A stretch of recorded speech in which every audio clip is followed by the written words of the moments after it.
Might. It's up to Jeffrey. What? Hello, ladies and gentlemen, and welcome to the Underground Sports Pod. It is me, Jeffrey McNeil, and along with me, as always, we have Austin Yo and De'Aaron Yo, and up top, got the ugly dude in the glasses, and then we got the goat in the top right, as y'all can see. Nah, I'm messing with De'Aaron. Now, yeah, so whatever y'all want to get into first, let's go. I'm ready for whatever. Obviously, we just should jump right into Game 5. Fuck that. I watch my basketball. I don't know. None of y'all know push-ups. I instead of watching just a game, I actually, because I missed Game 4. All right, I'm gonna let the audience know. I missed Game 4, so I went ahead and watched the highlights of Game 4, and then I watched half of the second quarter and the whole second half of Game 5. So I watched more basketball than not on Game 5. And I got one thing to say. Devin Booker needs to stop shooting the fucking ball so much. He went 17 for 30 fucking 3. He shot 33 times and made 17 of them, and at least 11 of them were with 2 or more defenders in his face while he's fading at the fucking mid-range line with wide open Mikal Bridges, who went 5 for 6 and 3 for 3 behind the three-point line, standing wide the fuck open, looking at the basket like, can I get a shot, please? And he's shooting with him, Mikal Bridges defender, and Giannis trying to block his shot, and he's like, oh, I'm still shooting it anyways. Yeah. Oh, are you done? I was gonna let you keep going, and then I was gonna start talking. I'll let you guys rebuttal, and then we'll keep going back and forth. I don't know what the hell you're talking about, Aaron. Like, okay, yeah, 17 for 33. That's 52% from the field. That's fucking good. That's like really good to see shooting from the field. You dropped 40 points. He had what? 40 points, 4 boards, 3 assists, and he shot 50% from the field and 50% from 3. I mean, come on. That's a good fucking game. I don't know what more you want somebody. When you're shooting with 3 defenders in your face, missing it, and he airballed one of them. I watched it happen. I was like, you need to fucking stop. He airballed one of them with Mikal Bridges sitting right behind him at the 3-point line, like, pass me the ball. And I also want to point out that in the third quarter, he went down and took like a 4-minute break, and they was down like 12. They battled all the way back to like down 3 with him on the bench. He comes back in the game and they go down like 10 again because he keeps shooting dumbass shots. He dropped look. Okay, so awesome. But look, this the point. I had De'Aaron, but look, I knew De'Aaron was gonna turn on the act for the pod. Cause look, I already had his mind like, oh, okay, listening to me. Bro, that's what best players do. Like, the best players shoot 30-some shots a game. Like, the number one option, that's what they do. That's what you expect. Like I told him, you remember Kyrie Irving only played the first round, but back when he was the first year with the Celtics and they went to the Eastern Conference Finals and lost at 7 when Kyrie was hurt. He shot 62 shots in like the first 2-3 games of the very first series, and I remember because everybody saying he was 5 for 62.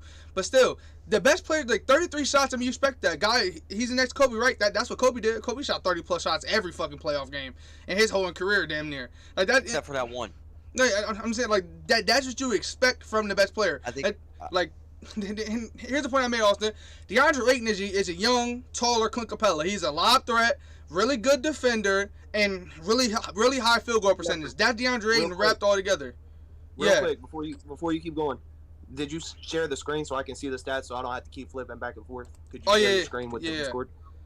So here's my thing. Here's my thing. As well. I want to be able to see it as well so I can like read off of it as well while you guys are like talking to me because you guys have it on a laptop where you guys can flip back and forth. I don't. So here's the thing, dear. Can you see? Yeah. It says watch stream. Let's see what that says. Yeah, that's him just pulling up the stats. Okay. So here's my thing, dear. Here's my thing. Just keep it right there, Devin. I don't give a goddamn if Devin Booker shot 10 shots, 30 shots, 50 shots, 100 shots, or 1,000 shots in this game. If he's shooting 52% from the field, I'm gonna let that man shoot every fucking time he has the ball. Bro. Because that's unbelievable to shoot 50% from the field on 33 shot attempts. That is really, really good. Like, De'Aaron, think about it. We have an elite club where there's only a couple hundred people, if that. I think there's a lot less than that, actually. It's called the 50-40-90. That's 50% from the field, 40% from 3, 90% from the line. Devin Booker technically had a 50-40-90 night, which is elite. And he scored 40 points. Look. Okay, here's the thing. Well, free throws. I don't know what his free throws were for the night. He went 4 for 5, 80%. Okay, Devin 50-48. Booker's playoff stats Still, are like 50-48. literally insane. Like, hold on. Right. Look. Devin Bro. Booker, besides Game 3, Devin Booker has not been the problem in this series for the Suns. I by just want far. to, but this is No. this is the part that I'm pissed off about.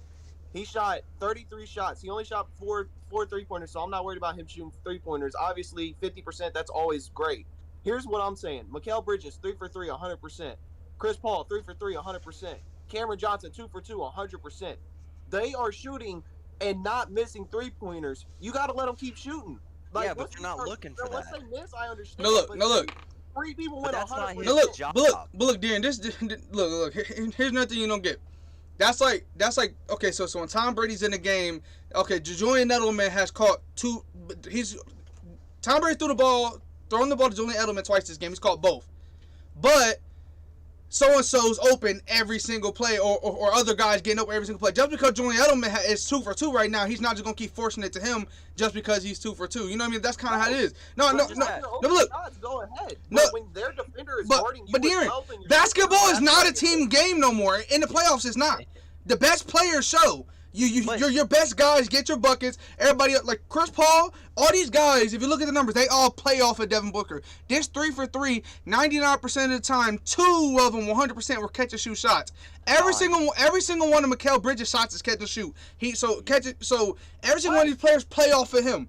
And also- But in the playoffs, if Devin Booker's not fucking shooting 33 shots and the Bucks aren't respecting his shooting, they're not good. They're not gonna leave these guys open at all. All these guys are gonna be denied ball the whole entire game because they don't need the help on Devin Booker because he's not shooting. Also, here's a couple more things you Right. gotta hold on. There's a couple more things you gotta throw into the factor. Well, Devin Booker played 41 minutes. There's 48 minutes in a basketball game. That means Right. that 7 minutes of this game he sat out. You're gonna have a high volume of shots when you're playing 41 minutes, especially if you're the best player on the team. Right. That's one. If you're the number one scoring option on your team, you're gonna shoot the most shots, especially if you play Two, that much. And Like, you keep saying kick it to an open shooter. Yeah, I understand that's the best basketball play to kick it to an open shooter. But you're asking the guy that you told all season, get a fucking bucket, to go then start kicking it out. That's like telling Cameron Payne, hey, we're going to need you to lead the team in rebounds tonight. He's not going to be able to do that. That's not what he's done all year. Devin Booker, when he's got the ball in his hands, he's looking for a bucket because he can get the bucket. right. And that's what they Well, need him to do.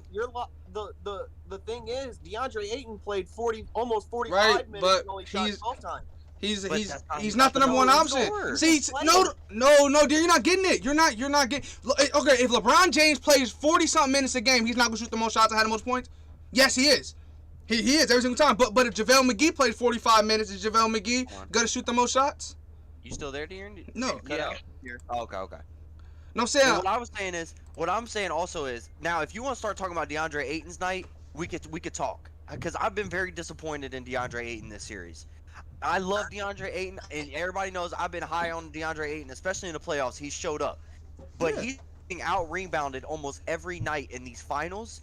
And even last night, you played 44 minutes of a basketball game as a 7-footer and the best rebounder on your team, and you walked away with 10 boards. I mean, look. He led the game in boards. No, yeah, but I was about to say nobody else had double-digit boards. But at the same time, playoff rebounds are kind of slower because better shots are being took. You know, I do have to agree with that. Yeah. But at the same time, I get what you're saying. No, I think the DeAndre Ayton has definitely stepped up. From series by series, he's increasingly got better.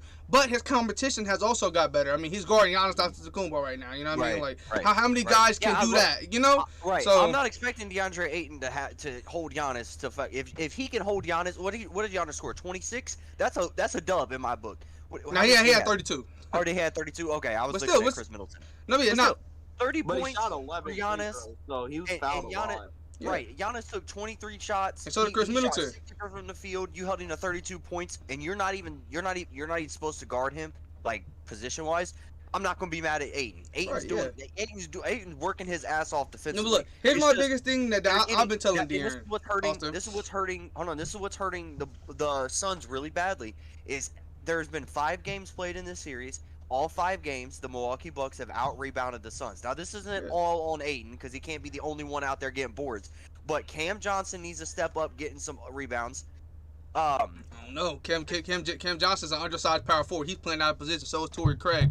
Right, so but is I'm just so is saying, Jay Crowder. Like giving they're up undersized offensive team. You know. rebounds. No, yeah, Point guard. because they're undersized team. Yeah. You expect that. The Houston Rockets last season, with PJ Tucker being the center, they gave up a lot of offensive rebounds because they're undersized But team. a lot of times, rebounds is not always about strength. A lot of times, rebounds is about hustle. That's a hustle Right, yeah, stat. right. And the only hustle that got on the team is Chris Paul. I mean, honestly. But I'm saying, look, they have a 7-footer right here, Frank Kaminsky, that doesn't play. You know, they have a 6'10", 6'11" rookie Jalen Smith right here that did not play. So I don't think they really care about rebounds because Cameron Johnson played the 2 and the 3 in college and shit. Then he goes to the league and they expect him to play the 4. Torrey Craig was a 2 and 3 for Denver last season.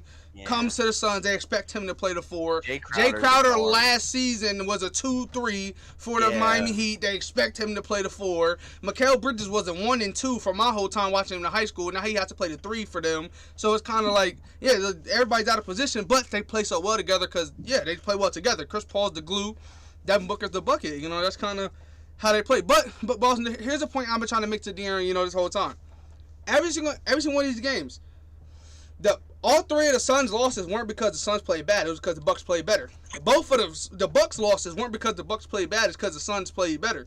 It's not like, you know, like the earlier rounds where, you know, when Devin Booker first came out with the broken nose, he dropped 13 points and that was the reason for the loss. It's not like in the finals. It's not like that. You know, it's kind of Devin Booker. This is a high game. This is a one of the best players in the league right here type of game. 50-some% from the field on 33 shots, 40 points. That's an amazing game. Chris Paul had an amazing game. 21 points, 11 assists, 20 and 10 from your big man. You know, you had all them guys in double figures. You know, that's a great team game, but the Bucks played better. You can't do much about that. Right, and De'Aaron, we all know you don't follow basketball a lot. We're going to try and get, in this podcast, we're going to have you watch a lot more basketball next year. But we know you don't watch it a lot. A really good stat for a novice to the game of basketball when you're not really diving into the statistics is the plus minus. The higher the positive number, the better the game was. The lower the into negatives, that means they had a statistically bad game. Right. If you look at Devin Booker, he had the highest plus minus of anybody on the floor last night. Drew Holiday had a 14. Nah, Drew Holiday. Okay, but still. Besides Drew Holiday, he had the best plus minus on the floor besides Drew Holiday. That shows that he had a great game. Exactly. Yeah. So and basically, so plus my So basically the team was 12 points better. The team was 12 points better when he was on the floor. And shit too. They had like if your man scored points and shit like that. Turnovers go into Paul it. Had 21 points, 11 assists, got a -6. Yeah, can we talk about Chris Paul too? Like everybody wants to give Chris Paul his shit, and look, to be honest, a lot of the shit that he gets is kind of deserved. He has been one of the biggest floppers in the game. Yeah. But you're telling me you went 21 and 11 and only turned the ball over once? That's outstanding. Especially when you got guys like James Harden, Kyrie Irving, Russell Westbrook that average as many turnovers as they do rebounds.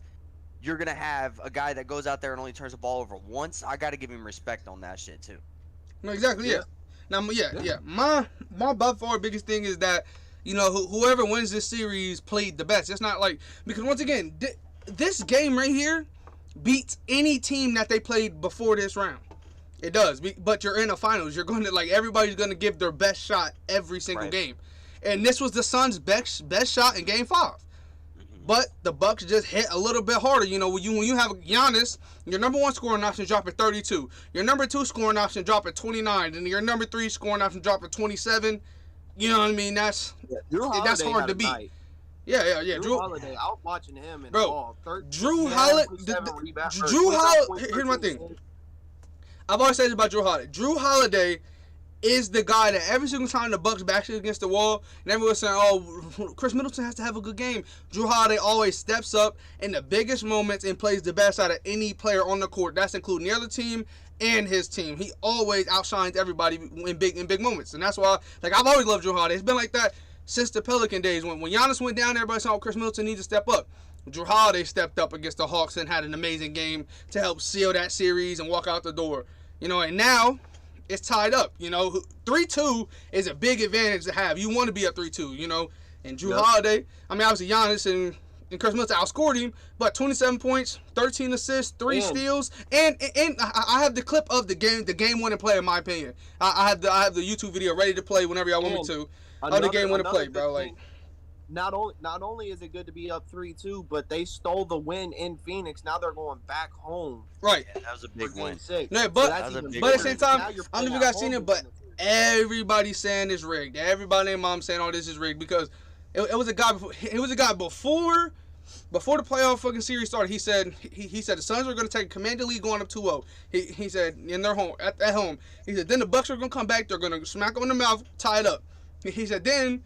He said then the Bucks is gonna take game. He said gonna take game 5 in a nice close one, not too close, but kind of close. He said then game 6 is gonna come. The Suns is gonna steal one at their house, and they're gonna get a win at overtime. Then the Suns are gonna win a close one in game 7.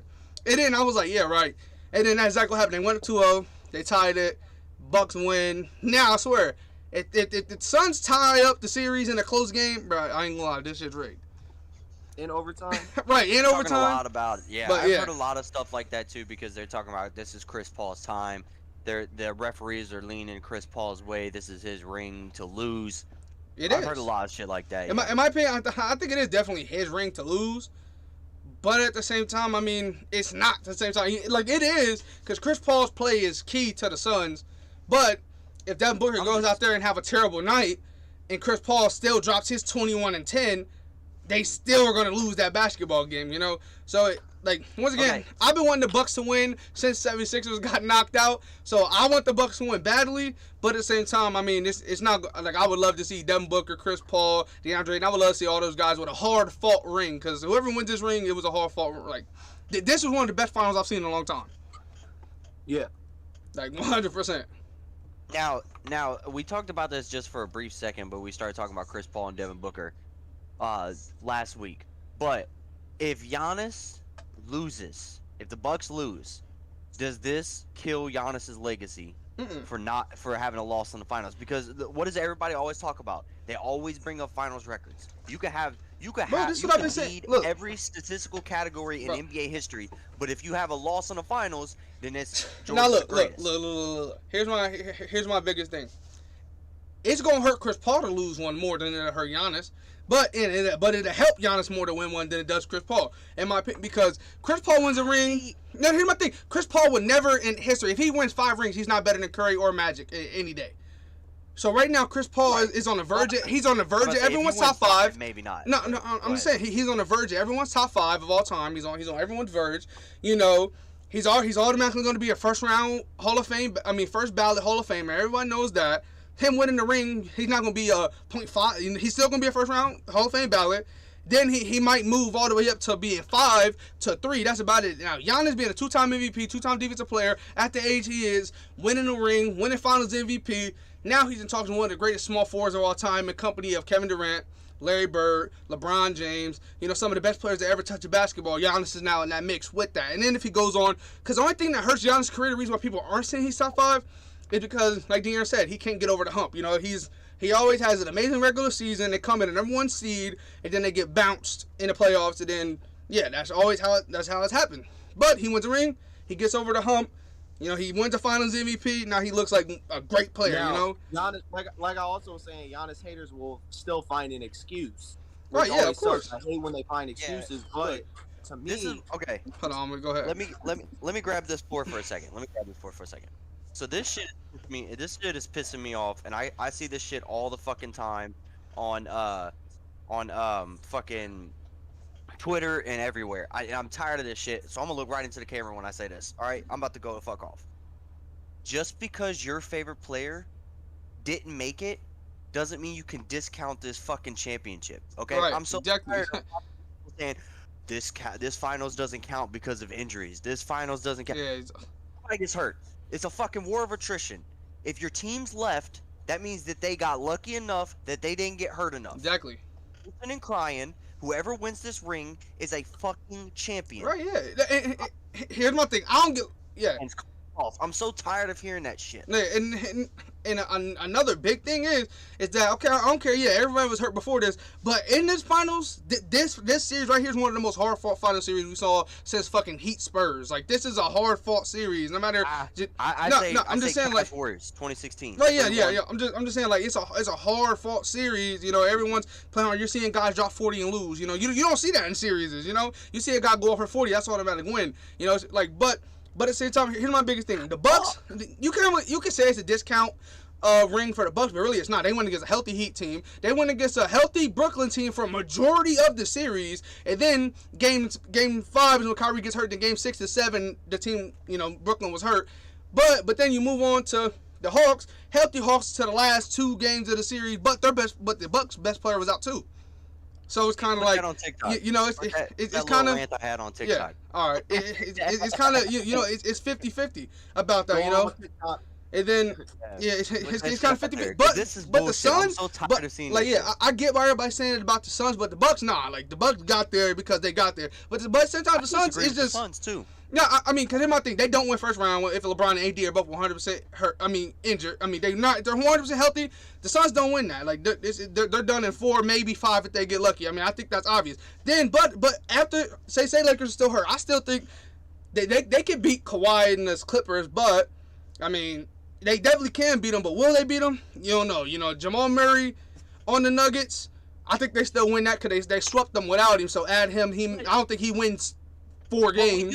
We do say yes. Okay, obviously, if Kawhi was playing in that Western Conference Finals, maybe an outcome would have been different. It would have been a different series, definitely. 100%. We don't know who would have won, but it would definitely been a different series. But we can't discount that Kawhi Leonard got hurt, and I want to say Game 3 of the second round, maybe Game 4, and that team beat the number 1 seed in the West. Right, but then Phoenix turned around and beat them. Yeah, but at the same time, Utah, like I don't know. My thing is that Utah is ass. I don't give a fuck what seed they were. That was not a good team. I'm gonna be honest. Like I love Donovan Mitchell with everything in me. I think he's made the play. I love Rudy Gobert. I'll defend Rudy Gobert to the day I die. But they're not that good. Like it's just those two. Other than them, Joe Ingles is not a top 10 small forward. Not even a top 20 small forward in the NBA. You know, Royce O'Neal, he's not a top power forward. He's like 6'4", playing power forward. I don't know what's going on there. Like they're just a really good team basketball team. But when you go against a team like the Clippers that have star power and they can play as a team, you're gonna lose every single day of the week. Every single one. The Suns would have won in 4 against them as well. So like, yeah, I'm saying that. No, I keep saying the Clippers were still. No. What I'm saying like, if it was the Suns versus Utah, I got Suns in 4. Both teams 100% healthy. Okay. Like I got them Suns in 4. I'm just saying. Okay. But my biggest thing is that, like, I get what you're saying. The Clippers, you know, like they still beat the number 1 seed without their best player, so they should have been able to beat the number 2 seed.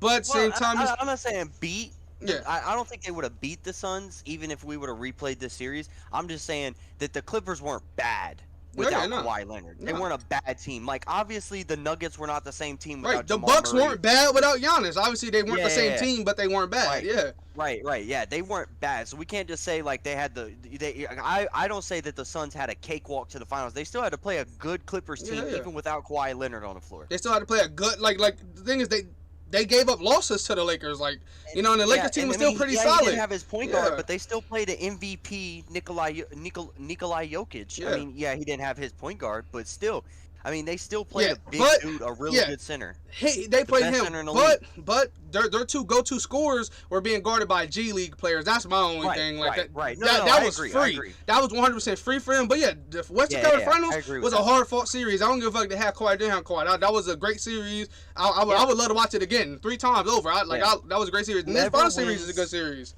Right. In my book, whoever wins this NBA championship is a deserved championship and will be counted. Yeah. Because no matter how much you bitch and complain, they're a champion at the end of the day. And everyone talks all this shit all short.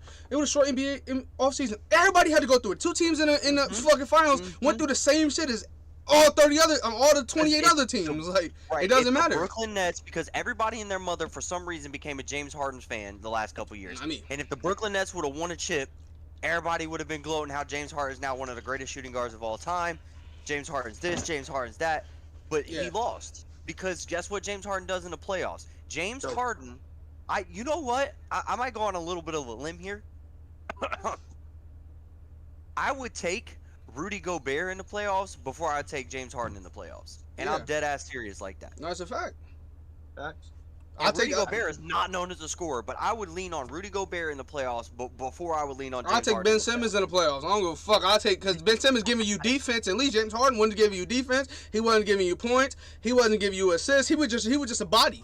I'm not just saying. I'm not even saying this year. I'm talking about James Harden in the playoffs. Period. I'm talking about prime James Harden. In Houston. I mean, look. I'm talking about in any James Harden. Bro, he doesn't. He's not the same player in the playoffs. Neither is Russell Everybody Westbrook. wants to hate on LeBron. And Russell Westbrook is neither. Like, right. But everybody wants to hate on LeBron and say LeBron is not this playoff performer. But then they want to love the shit out of somebody that literally. LeBron got the record for most 40-point games in the finals. Right. Like what the fuck? Right. I'm saying he's a demon. LeBron haters will hate on everything he does. Literally, they put a stat out yesterday, Jeffrey. I seen it on Twitter. It literally said it was like the most clutch shots made in an NBA series. There's only 2 names. It is Chris Middleton and LeBron James. And I looked at the comments, and people were trying to discount LeBron James on that list. Oh, he wasn't clutch because if he was clutch, we wouldn't be questioning his clutchness. The fucking stats are right in front of you. Who questions his clutchness? They're trying to say, they're trying to say LeBron James is not a clutch player. But anyways, we're getting off track. What I'm saying is, Austin, as a Wizards fan, knows firsthand how clutch LeBron is. That fadeaway bank shot he made over Bradley Beal, that shit I'm not was even talking crazy. about that. He has literally, arguably, the greatest clutch play in NBA Finals history. He's talking about the when block? he chased down, and when he blocked Andre Iguodala blocked by off the glass. James. I'll never forget that. That's literally probably the most clutch block in NBA history. That's a fact. That sealed a NBA championship for a team that, from a down 3-1 series, they were down 3-1 in the series. That sealed the NBA championship for a team that hadn't won a city that hadn't won a championship in 51 years. That's probably the greatest NBA Finals play in NBA history. Yeah. But everybody wants to discount it because it's LeBron James that did it. Let Curry had our block. Michael did it. Well, I'm saying the Cleveland as a whole city. Still to this day, they would be playing that shit on Sports Center if it happened when Michael Jordan was playing. Oh yeah, Michael Jordan does. Bro, still to this day, that same ugly ass push off Jordan had at the free throw line and made that shot. That's the greatest shot of all time. Like it was clean. It was clean. No, bro, it was in the finals. That's why. But to me, the clutchest shot of all time is Damian Lillard. Get the fuck off my court. I'll see y'all later. He waved Paul George away. There we go. What's the clutchest shot in playoff history? You like your clutchest shot? Kyrie.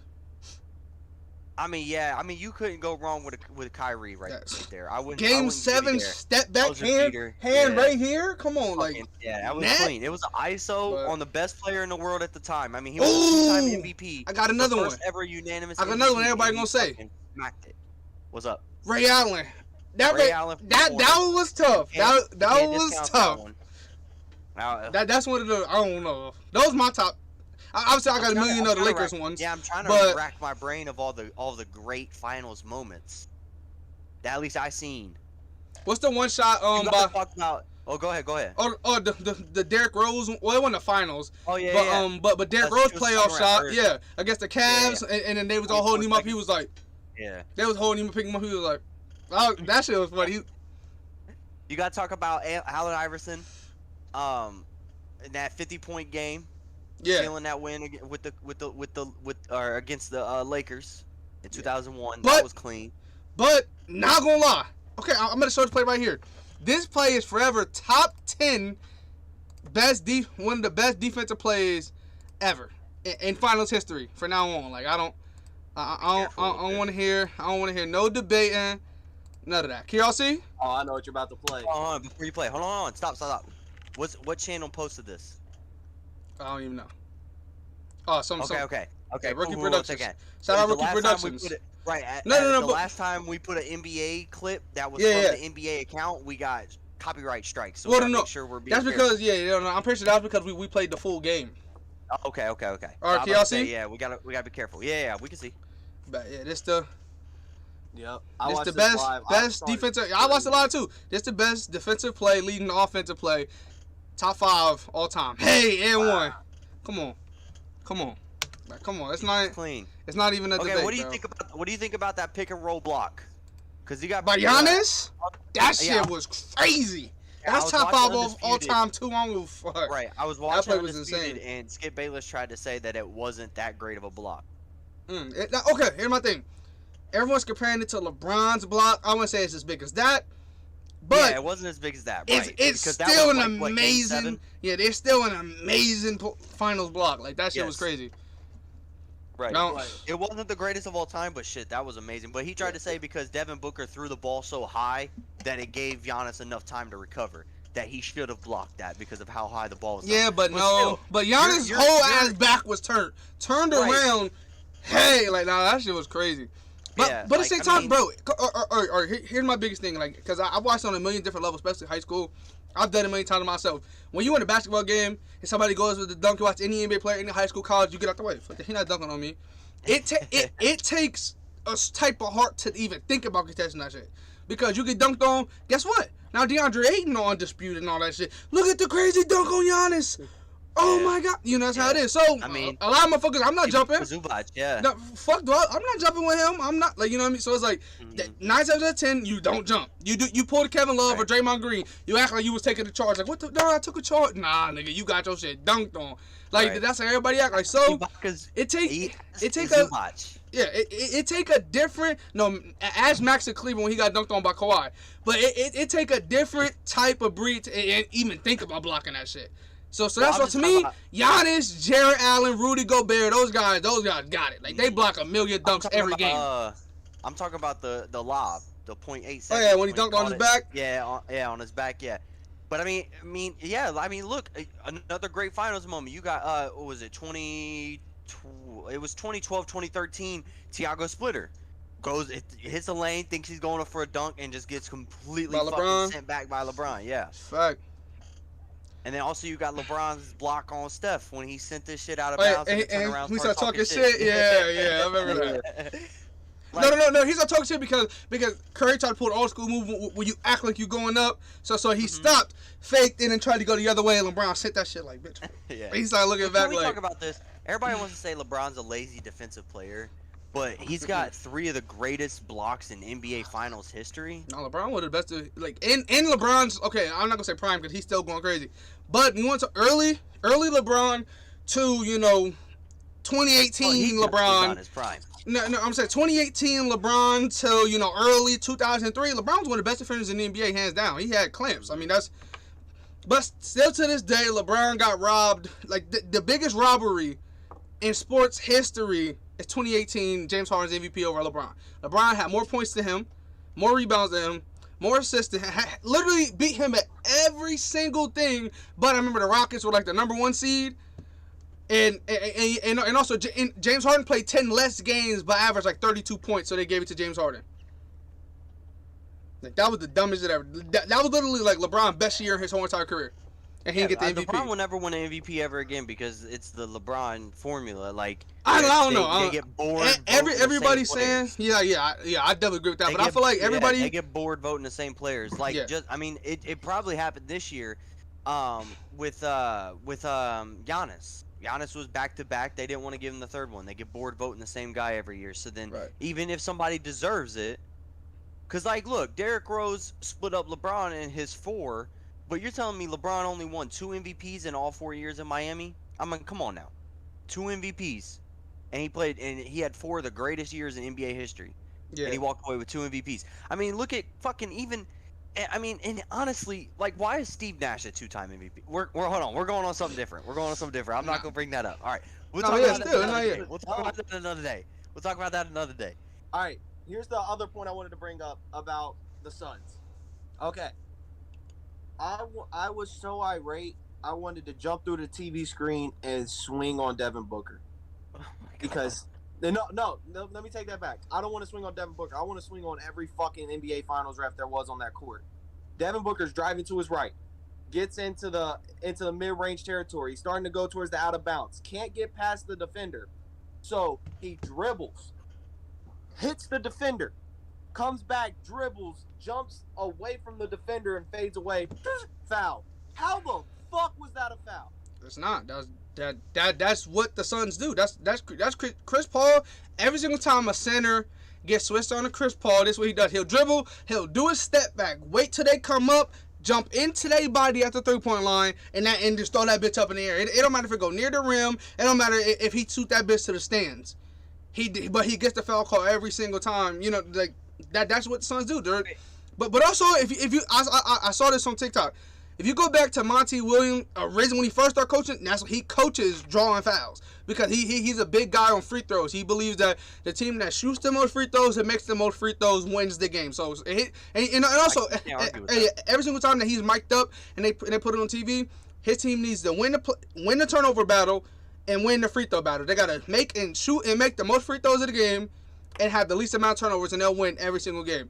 Does that happen? No, but at the same time, yeah, that's a great head coach logic. So that's what he coaches. That's what he instills. And they gave him the best player at drawing fouls in the NBA, and Chris Paul. They handed him to him again. So that's what he's gonna do. That's all Chris Paul does. And now you have Devin Booker, who's an amazing free throw shooter. I mean, they call it a charity stripe for a reason. It's literally the easiest shot in basketball. Nobody's defending you. You're standing 15 feet from the basket. You take as many dribbles as you want. There's no traveling, no double dribble. You take your time. As long as you get the ball off in 12 seconds, nobody can put their hand up and defend you in your face or nothing. I mean, it's the easiest shot in basketball. I can't dispute that logic. But De'Aaron, what you were talking about, okay, yeah, it's a foul, and I'm not saying that they should have. Or I'm saying, yeah, maybe I can see the argument that it's not a foul. I can see the argument that it is a foul. You didn't watch Game 4, Dan. If you would have watched Game 4, you would have been happy. Because, as Oscar, in the whole entire Game 4, every fucking time Devin Booker or Chris Paul would, dip, because it was in Milwaukee. Every single time they would dip their shoulder and try to draw a foul, they'll call offensive foul every single time. Every single time, they'll call offensive foul back to back on them. Right, if you cut somebody off and he would have, knocked him out of bounds, that technically could have been a block. So, I mean, I don't know. Yeah, I had to see. Foul, basically.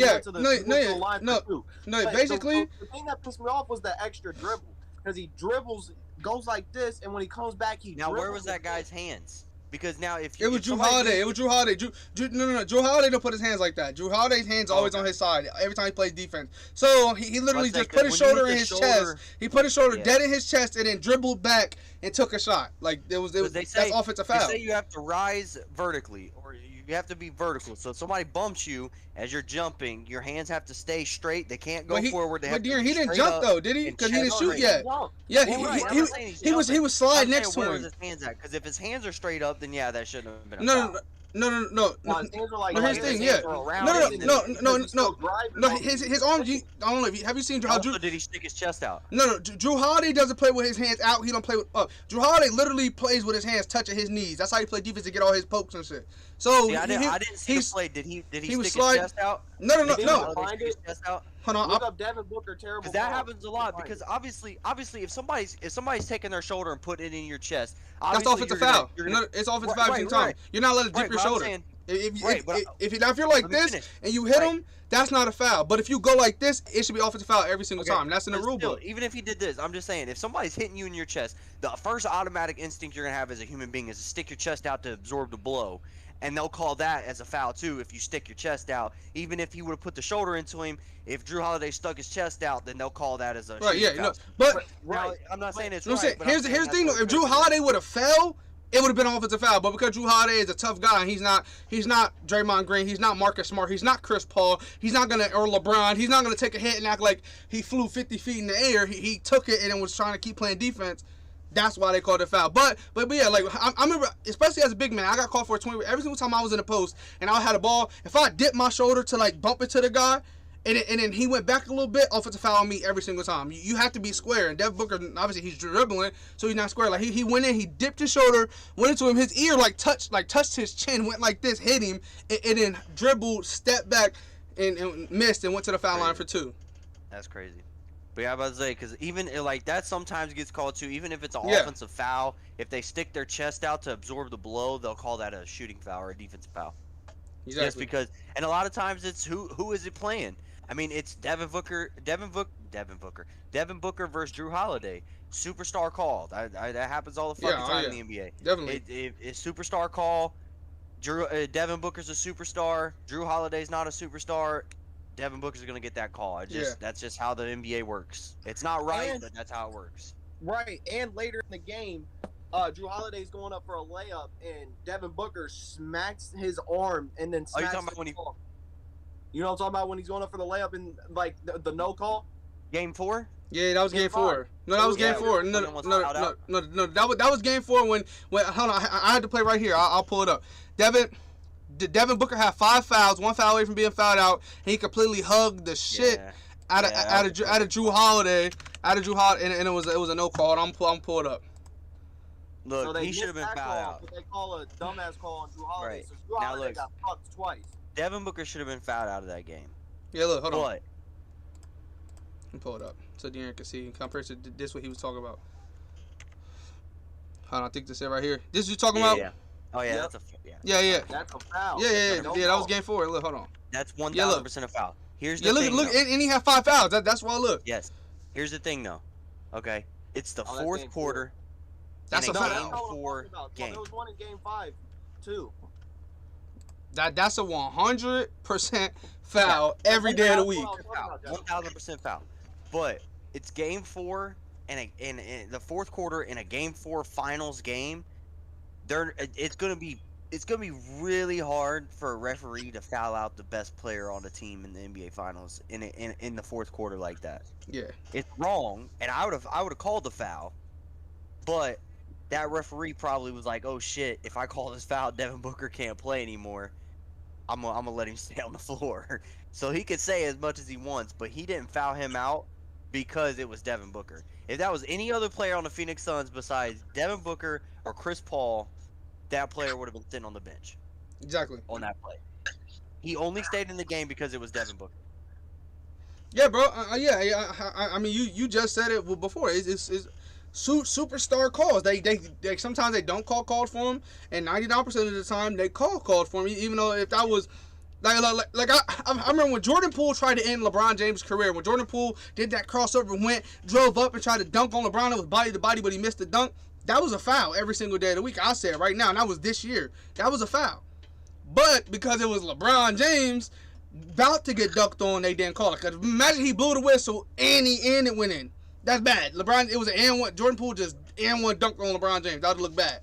So they didn't call a foul, and he wound up missing. So LeBron walked off, scot free. Even though I wish Jordan Poole would have made that shit, but that shit would have been crazy. Sometimes I'd have been hyped, and it doesn't happen often. Even though I'm a Lakers fan, I'd have been hyped. LeBron James gets a lot of pity pat calls. I will say that. Hell yeah. But sometimes when you got a big ass frame like that, it actually works against you. I coined it the Cam Newton rule. Cam Newton for a long time was not protected by these NFL refs, and it was getting blasted on the field because he was 6'6", 240 pounds. So they didn't give him any calls. That happens a lot in the NBA too. When you're all the big time, dude, the big guys. The only time you won't get a lot of calls. The only time you get calls is if you're going against another big man, okay, Drew Holiday swipe. Guards have been doing that since the beginning of the time. Like Chris Paul, every single time Giannis will get the ball, he'll go and try to swipe it out of his hand. And not to that 10, he's smacking wrist. He's smacking him on the chin while he's hitting him all over the place. But because Chris Paul's 6 foot, Giannis is 6'11", and Giannis' hands are so big, he's supposed to hold on to that. But realistically, when a guy another grown man smack you as hard as he fucking can in your arms while you're holding something, he tries to snatch it, he gonna get it every single time. It happens, I saw that a lot this series. But not just this series. It happened in basketball in general. That's always how it is. The big men never get the calls. But bringing it back around to what I was saying, because I understand what you guys are saying now with the fouls and you're standing vertical. The only thing that turned me off to that call was the extra dribble. If he would have bumped into him and shot, that would have been one thing. Wait, Austin, what was it? And then collecting himself. Was that 2016 when they added the continuation rule or something like that here recently? The continuation, yeah. I guess you haven't been around. Continuation sucks now. Like a nigga will get fouled at the half court line and 1, 2, 3 shoot a 3-point shot and one because of continuation. So that's why a couple years ago that was a block. It would have been on the floor, normal block. But because continuation, bumped him, got hit. He was able to take a dribble, sidestep, look at him, wave at him, and then shoot the shot. You know what I mean? And it was still a shooting foul. Because continuation literally sucks. But it helps a lot of teams. Oh, go ahead. Okay, so let's move on from the NBA Finals. We talked about Game 5 as much as we can, but I put some in the group chat earlier. I want to say yesterday or the day before. Big news. I'm actually gonna pull this bitch up right now and read this off live on stream. Hold on. Is it the Demi Lillard thing? No, it's not. Okay. It's not. It's something else. Okay. Bet. Oh. The Houston Rockets are in talks right now with the Indiana Pacers. And this article says if the Rockets can pull off a trade that nets them the 13th overall pick while they keep the number 2 overall pick, reports indicate they will offer a trade package to Detroit centered around the 2nd and 13 picks in exchange for the 1st overall pick. Here's another fucking interesting thing, and here's the quote.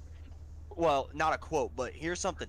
Pistons GM Troy Weaver has stated he does not see a LeBron James type of franchise-changing player in this year's draft class. After the lottery, the second-year GM made it known that the 1st overall pick was not untouchable. The Detroit Pistons have a very real possibility of giving up Cade Cunningham to the Houston Rockets. I know why. Because, and okay, and to me, it's not gonna sound dumb when I put it like this. This why it's not gonna sound that dumb.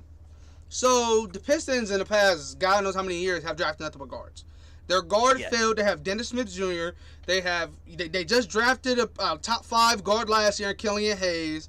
You know, they have fucking forwards that are guards. Yeah. Fucking Sekou Doumbouya is like 6'6", and he plays power forward. Right, and Josh Jackson is 6'7", 6'8", and he plays shooting guard for Phoenix. He gets traded, now he plays center and power forward. It makes 0 sense. Yeah. But so I'm saying, like, they have so many guards. I mean, they have Saban Lee, he's young as shit, and he's going number 30. He's going to develop to be a very solid NBA guard. Mark my words. They have him. Killian Hayes, he had a very underrated rookie year. He's still developing. He's not terrible. He's a guard to have. Dennis Smith Jr. is pretty young as well. He's developing his game. They have Corey Joseph, point guard, developing his game. He's on the younger side. You know, he's a point guard developing his game. You know, they have so many young guards. That's why I feel like Cade wouldn't fit their team anyway. Jalen Green is the best pick for them, but that's who the Rockets want. The Rockets have said it. Rockets players, Sterling Brown, he used to play for the Bucks, number 23, but now he's on the Houston Rockets. He used to have a fro, but he cut it down. He has like a short haircut now, number 23. You know what I'm talking about, Austin? So he was on live on Instagram, and he was like, boy, I can't wait to get Jalen Green. He was like, he athletic. He was like, he young. He was like, he gonna change our whole entire locker room and stuff like so.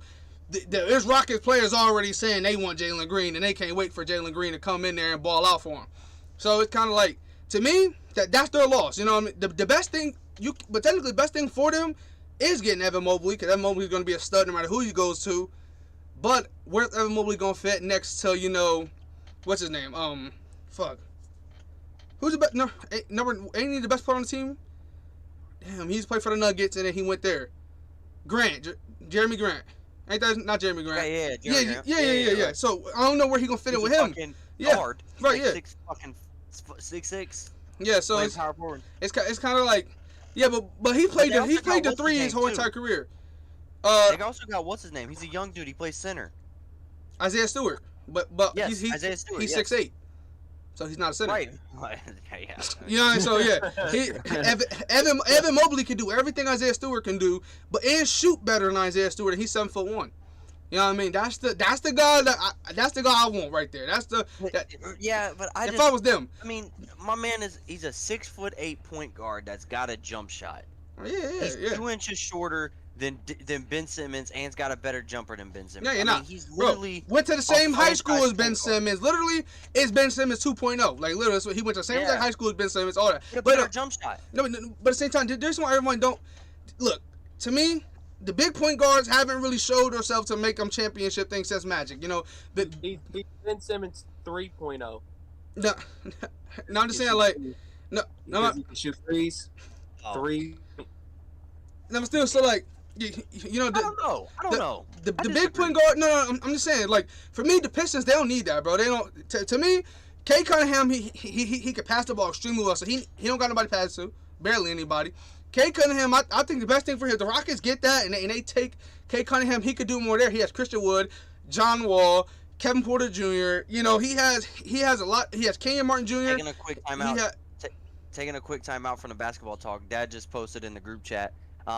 Melvin Ingram just signed a 1-year deal with Pittsburgh. I said that to De'Aaron as soon as we got him. What was that? That was early today. Yeah. We signed early today. But that's wild. But go ahead. What you saying? Yeah. So, bro, the defense is crazy, and we were about to get rid of Sherman until you feel me. Yeah, but But hold on, I'm gonna pull up something funny. I'm gonna pull up something funny about the Steelers signing somebody that's gonna get y'all weak. But anyway, so like to me, bro, it's Jalen Green's gonna change things. Jonathan Kuminga, 6'8", small forward, shoot, has handles, super athletic, #1 player in high school. He gonna sit on everybody. He gonna go crazy. What's like this? I mean, here's the crazy part. Everyone's forgetting about Jalen Suggs now. Jalen Suggs, Detroit was talking about it's either him or Kay Cunningham going #1 overall. Which to me, I don't think they need a point guard. Houston doesn't really need a point guard either. They have John Wall, Kevin Porter Jr. is a point guard. You know, they have Dante Exum, who they traded for. Here's the thing they have a million guards as well.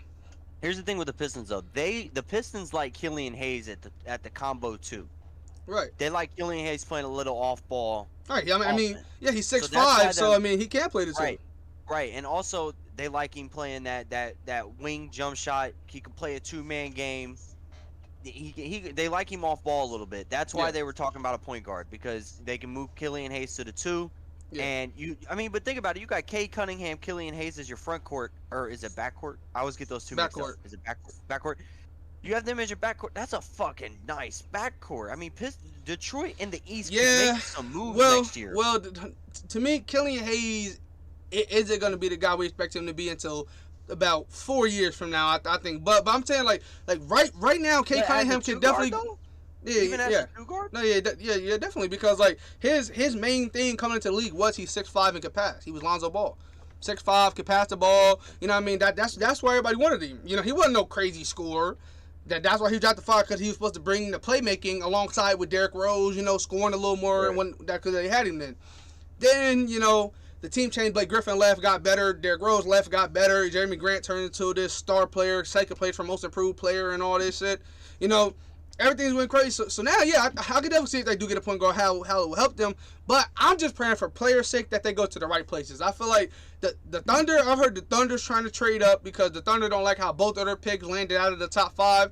Because a lot of people thought they were gonna have like 1 and 4 or some crazy shit like that. Yeah. So like 2K gives them 1 and 3. Yeah, constantly. yeah. Every single time I play to a 2K, they give them 1 and 3. Yeah, so it's like everyone's just praying that happens. But yeah, they pissed. But yeah, so they got three first-round picks. Yeah. Bro, and the thing is, it's so deep, bro. Hold on. But in basketball, no, I agree. This draft class is deep as fuck. But what I'm saying, in basketball, when you only have 15 spots on your roster, there's such thing as too many draft picks. Like if you're bringing in 3 rookies, you're gonna have you don't have to sign every single one of them. You could draft 100 guys and you don't have to sign every single one to a deal. Right, but as a first round pick, you're gonna draft a first round pick. Especially if they traded for it. No, I'm pretty sure. Last season, I forgot who. I'm pretty sure the Celtics. It wasn't the Celtics because they got Aaron Nesmith, Payne Pritchard. I think both first round picks. But anyway, it was somebody who drafted 2 guys, first round pick, second round pick. Didn't sign the first round pick to a deal, but signed a second round pick, and they wound up not even signing the first round pick because so yeah, I don't know. Yeah, that stuff happens. But, but once again, yeah, I think definitely gonna sign him. But a team like the Thunder. They need all 3 because Kemba Walker's gonna get he's gonna be packaged to move up. I promise it's gonna be Kemba Walker. Both of the first round, you know, 2 of the first round picks. They're probably gonna try to use those to probably move up. So losing him, they lost what? They lost 2 players. They did 2-for-1 players in a trade. So they have 14 players instead of 15. And yeah, I mean their team's super young, so they can afford drafting 4 players actually. I'm about to look this up. Here's the thing though, NBA. 2021. Shit, not 2021. 2021. I'll just do mock draft because that's fine. Yeah. That's what I'm looking at too. Cause I'm saying bro, I'm gonna go all the way down to I can tell you how good every single all these players are gonna be all the way to every single first round pick gonna be good.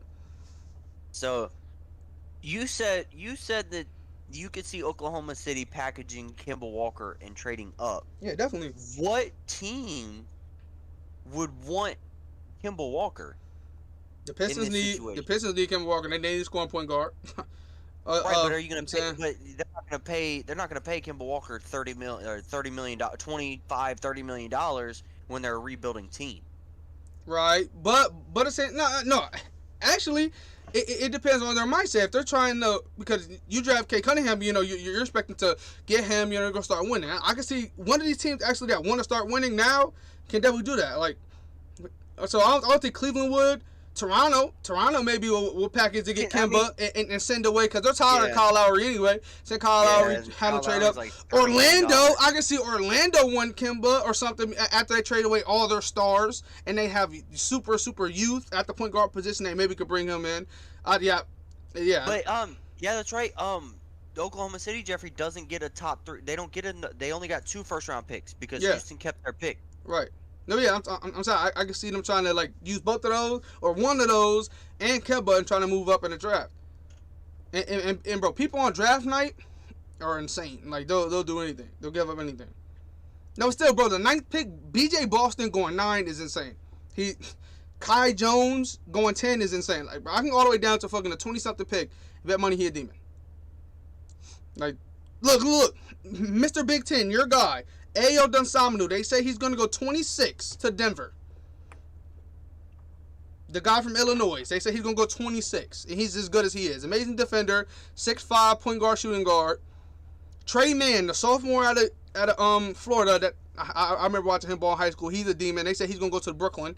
That's scary. And they say he's going to be the hella late. They have Charles Bassey, the demon center who literally, his highlight reel is insane. They have him going to Philadelphia. Like, yeah, bro, this is insane. All these guys, the whole first round can change your program. Every single one. Like, the 30th pick can easily go top 10 if the talent wasn't as good in front of him. Right? The draft class is super good. So that's why Detroit sounds dumb saying what they're saying. But I don't know. Like to me, Detroit wouldn't go wrong getting Kate Cunningham. They wouldn't go wrong getting Jalen Green either.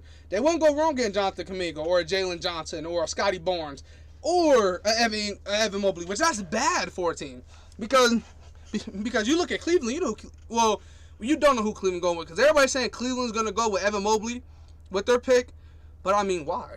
You have Jared Allen who's young, but I mean Jared Allen can't shoot. Jared Allen's just a defender. Evan Mobley does everything Jared Allen can do better. I can see that. You're paying Kevin Love $30 million. You got Larry Nance, who you're paying $15-20 million. That would be dumb to take another big man. I mean, but it is Cleveland. No, Cleveland. I'm saying Cleveland does one of two things, they'll do one of two things. They're either gonna take a big man or a guard that's under 6'3". That's the only two things. That'd be Jalen Suggs. Like they'll take a short Jalen Suggs. but one thing, I mean, technically, even it'll look dumb. But getting Evan Mobley would not be bad for any team that gets him. Like, fucking the 76ers getting Evan Mobley would be a big upgrade. You know, so, like, whoever gets him is huge. But at the same time, I mean, I think, like, okay, what does Orlando do? I see a lot of people saying Orlando's going to go forward, which I think they do because that's where I've seen Kuminga going. Yeah, me too. And I just saw Jalen Johnson go there. That. You're talking about Jonathan Isaac and Jonathan Kuminga? Yeah. As your forwards? Or I like that. That could be dangerous. Here's one thing I saw. I see too. And okay, so it just depends how they go by it.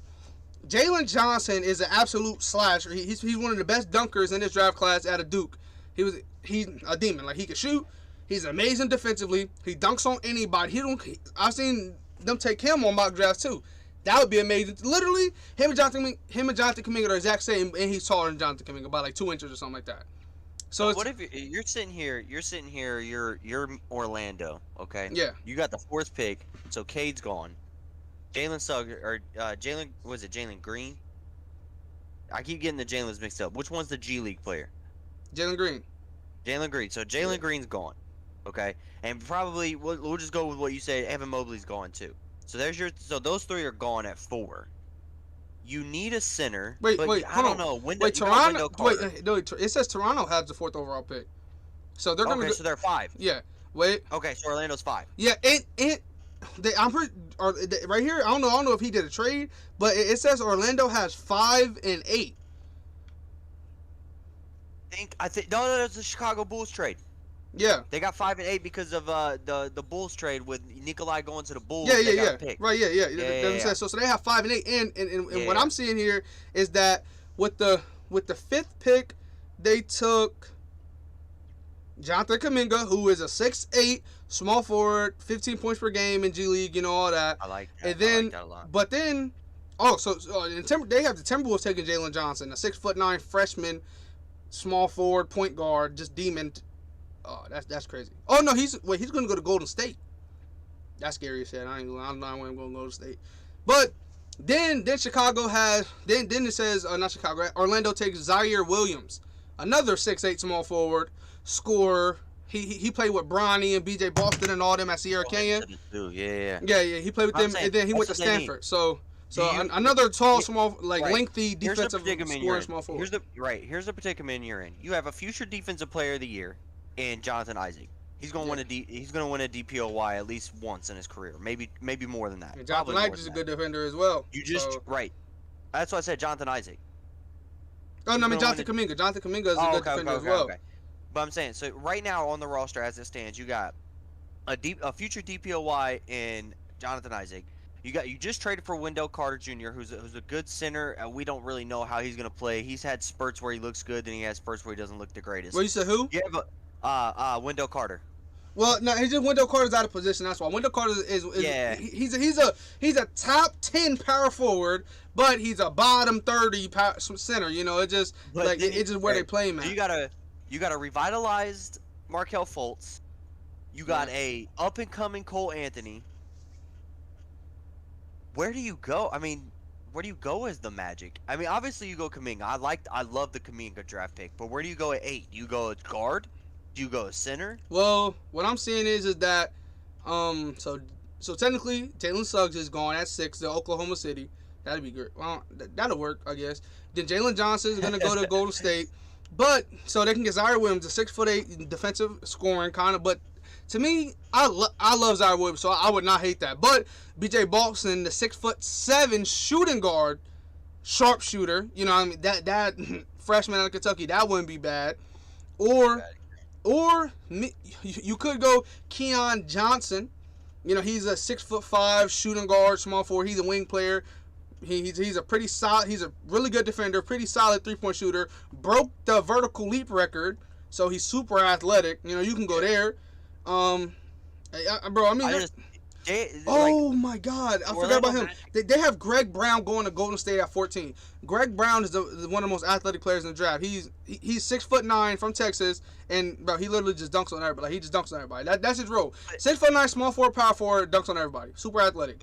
And like the thing with the Magic is they have a problem, but they have a good problem. They have 2 really good point guards. You have Markelle Fultz, who's revitalized his career. He's averaging 18, 19, 20 points per game. He's having a good career in Orlando right now. And then you have another guard that's up and coming that a lot of people are going to say is going to turn some heads in the NBA, and Cole Anthony. Maybe do you package something like that? Maybe move on from Markelle. Because obviously you're not going to give up on a future prospect, especially if you're rebuilding. And Markelle's getting like $20 million a year. No. But I also ain't going to lie. Markelle didn't play this year. Well, he did, but he barely played. Oh, really? It says, yeah. Hold on. It says, hold on. I'm going to go to that actual. Yeah, he averaged 13 points per game, 5 assists. But how many games? 8 games is what it's saying. Damn. Yeah. What about last year? 2019, he played 72 games, and he averaged. That's NBA Finals. What else is there to talk about? No, yeah. So he averaged about the same. He averaged 5 assists, 12 points, you know. All that. But at the same time, I mean, bro, he's a solid point guard. I mean, he's.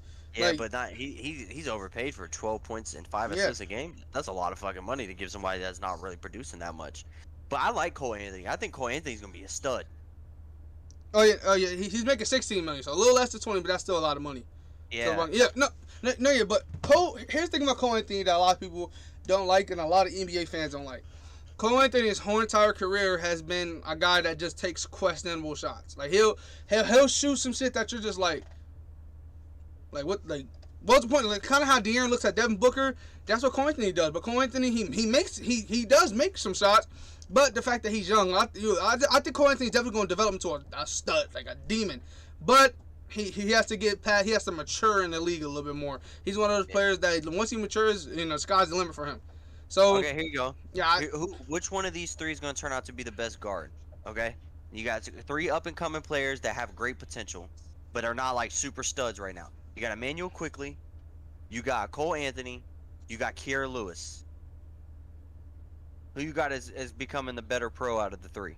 That's easy. Man Quickly is gonna be the best out of every single one of them. But Yeah, I'd say Emmanuel quickly as well. accolades. I mean, rings. I can see Kyrie Lewis, winning the most rings because if Zion stays on the Pelicans, the team continues to develop. Plus Alonzo's gonna. Kyra or Kira? How you say it? I'm pretty sure it's Kyrie Lewis. Kyra? Okay. Yeah. But he's the one that plays in New Orleans right now. Yeah. But yeah, I'm pretty sure Eric Bledsoe's out the door this year. Lonzo Ball is out the door this year, so this opens up for him. Unfortunately, that's the craziest shit. Lonzo Ball is a really good point guard. You know who wants to back? A great point guard for a championship contending. You know the number one team talking to him right now? The Los Angeles Lakers. Los Angeles Lakers want him right back. Which it wouldn't be the first time. It wouldn't be the first time a player left and came back. Imagine that's your career. You get drafted by your hometown team, the team that you grew up loving and playing for. You play for them for a couple years. They trade you for probably, arguably, the greatest power forward. Well, might be the greatest power forward in NBA history if he can stay healthy. You go to New Orleans. You play two seasons, 2 years in New Orleans, and then the Lakers are like, "Hey, bro, I missed you. Like, why don't you come on back to LA?" And come play for us again. That'd be wild. Right, bro. It'd be wild, but at the same time, it happens. Dwayne Wade left, came back. Right. It kind of just. But Dwayne Wade was different. No, I'm saying players. Wade County. He is a fucking county named after him. That's different. Yeah, but I'm saying like Lonzo. Okay, so everyone's saying Lonzo didn't fit the team. Lonzo changed his game, became a 10 times better player, actually got himself a jump shot. The pass and everything is still there, defense is still there, and he could shoot very consistently. Can we say that opens up doors? He was away from one specific person, moved across the United States of America to get away from one. Well, he had to. Got away from one specific person, changed his entire game, and became one of the best point guards in the league. Very interesting. Gotta say, very interesting. Nah, bro. Certain LeVar, he had to go. He went all the way across the fucking country. And speaking of the Ball brothers, my boy Devontae Graham was recording because right now the Charlotte Hornets. Every team right now is working out right now. So the Charlotte Hornets, they were having workouts and they were all in the weight room. And he said, my kid's up bright and early, 7 in the morning, bright and early. He said, look at my son. And you saw LaMelo Ball lifting. He said, look at my son. He saw PJ Washington. Then you look over, it's LiAngelo Ball in Charlotte Hornets gear in the Charlotte Hornets workout facility working out with the team. So he was like, look at my other son. So it's like LiAngelo Ball might get a contract with the. At this point, somebody's got to give him a shot. Just give him a shot. See what he can do. Here's my thing. If fucking Giannis Antetokounmpo is on. If the honest, yes. Yeah, no, Costa is actually good. And Yeah, you pick the one Laker and say that he's actually good. No, it's not that. No, he's 6'10" and can rebound. Giannis is 6'6" center. Like what the he's and he doesn't do shit. Like he doesn't do nothing. Costas is actually a very dominant player in the G League. Yeah. You know what I mean? Look. So if they can have roster spots because of the brother, why the fuck can't LiAngelo? Exactly. Cleveland. Fucking Detroit, a team that's a bottom seller team. Give this motherfucker a shot. Charlotte wants him. Charlotte wants him. I think Charlotte needs him the most. What is it gonna hurt you? You sign Speaking the guy, of that team, bro. Sign him to a league minimum deal. If he doesn't pan out, let him walk. It's a 1-year contract. You're gonna give a minimum contract anyways. No, here's the thing. Give my man a shot. Give him a shot. Everybody and their mom have literally just gave him 10-day contracts and cutting him within 2 days, and he didn't even get touched the court. I know. So it's done. Ridiculous. But here's my thing. I'm all right for here, giving LiAngelo a shot. They got my boy. You know the guy I was telling you, Keon Johnson, the super athletic shooting guard, 6'5". They have him going to Charlotte. That'd be amazing. But they're pick 11. Imagine they package Gordon Hayward and like Cody Zeller or something with that pick and try to move up to get a better player. Imagine they can move up to get an Evan Mobley or something like that. To be young, I don't know, bro. That'd be insane. Or they get a Jalen Johnson or something. That's what they're missing. That's another team that's kind of undersized. You got 6'8" center Bismack Biyombo. Cody Zeller's your only big guy, but Cody Zeller's not a guy that can keep up. Yeah, I'm saying well, it's not just soft. He just can't keep up with how fast. LaMelo made that team play a million times faster. Like, they're fast as shit. Like, PJ Washington is playing center, and PJ Washington was a small forward at Kentucky, small forward the first year or two in Charlotte. Now he's playing power forward center. And how tall is he? Like 6'7"? So in that ballpark. yeah, so like they're just fast as shit, and they're on like, I hold on. Like I want to get on this and make sure I got my thing right, because before I say this, because I've seen a lot of things about it, but hold on. Here we go. It's called cleaning the glass. Feel me? Austin, you will love this. Everyone that likes to see statistics, hold on, I'll put it up on Discord. If you like statistics and stuff like that about the NBA, this has everything. I showed De'Aaron it. It's literally the best thing ever. So like it shows like I have Ben Simmons up here. It shows his plus minus, his contract. You can go to position and see. You can see that Ben Simmons, in 2021 played 100% of the point guard. All that. So I want to look up this guy right here. I want to see what position he was playing at 6'7" this season. Before I say it. 93% power forward. And then you look here, 61% small forward. To me, he's only 6'7", bro. He needs to be a small forward shooting guard. And this season, he played power forward. I mean, he played some center, too. Yeah. Yeah, and bro, see, he's not a center. Now look at my boy. Look! 46% center! He's 6'7". Damn, this team is young as fuck. Oh, yeah. He's 22? Oh, yeah. Damn, he was drafting. I could swear he was drafting like 2017. He's young as hell. But still, look at this. Look, 87% in this year. 87. And then now, it's only 54 because of LaMelo made the team so goddamn fast. Hold on. I don't see. Is Bismack he better be like 99% center, because at 6'9". They got him at 6'9". It's crazy. Okay, there we go. 100. Thank you. But he's 6'9". He was a 7th overall pick. Yeah. And to Orlando, wasn't it? Oh, hold on. You just opened a can of worms. Look at the 2011 draft. I think he drafted by a couple people that are like studs right now in the league. They talk about Bismack all the time. Like, that motherfucker. Damn. Oh, yeah. I remember this draft. Jamar. Look, 9 was Kimba. Hold on. Yeah, Kimba went 9. Clay. Alec Burks is better than him. Both Mark. Vucevic. Tobias Harris. Reggie Jackson. Mirotic. Don't sleep on these two. Mirotic and Kenneth Faried were dominant when they wanted to. Norris Cole. Jimmy Butler. Yeah, that was Jimmy Butler. Yep. Look, even Bojan is better than him. Bojan is better than him, bro. Alan Parsons, look at that. Etuan Moore in his prime was better than him. So not playing. Etuan Moore about to get a ring. That's Isaiah Thomas year. Yeah, last pick. Yeah. Yep. No, but still. And Bismack went 7. Yeah, it's crazy. But still. So his contract though. What the fuck? He making $3 million. But he was making a lot more. It was a lot worse. I think. Yeah, no. When he was on Orlando, when he was on Orlando, he was making big guap. Yeah, I remember that. Whenever he was so called, when he was the Jay Crowder trying to shut down LeBron. But y'all see what? Hold on, I want to see what Terry Rozier is playing. Points per I was just about to say, Terry Rozier, yeah. Damn, Terry Rozier older than I thought though. That's crazy. Look, 76%. 8%. He played small forward. I ain't gonna lie, his plus minus ain't bad as small forward though. But still, was he like 6'3"? He's 6'1". He's 6'2". He's like 6'2". He's like 6'2". He's 6'2". Yeah.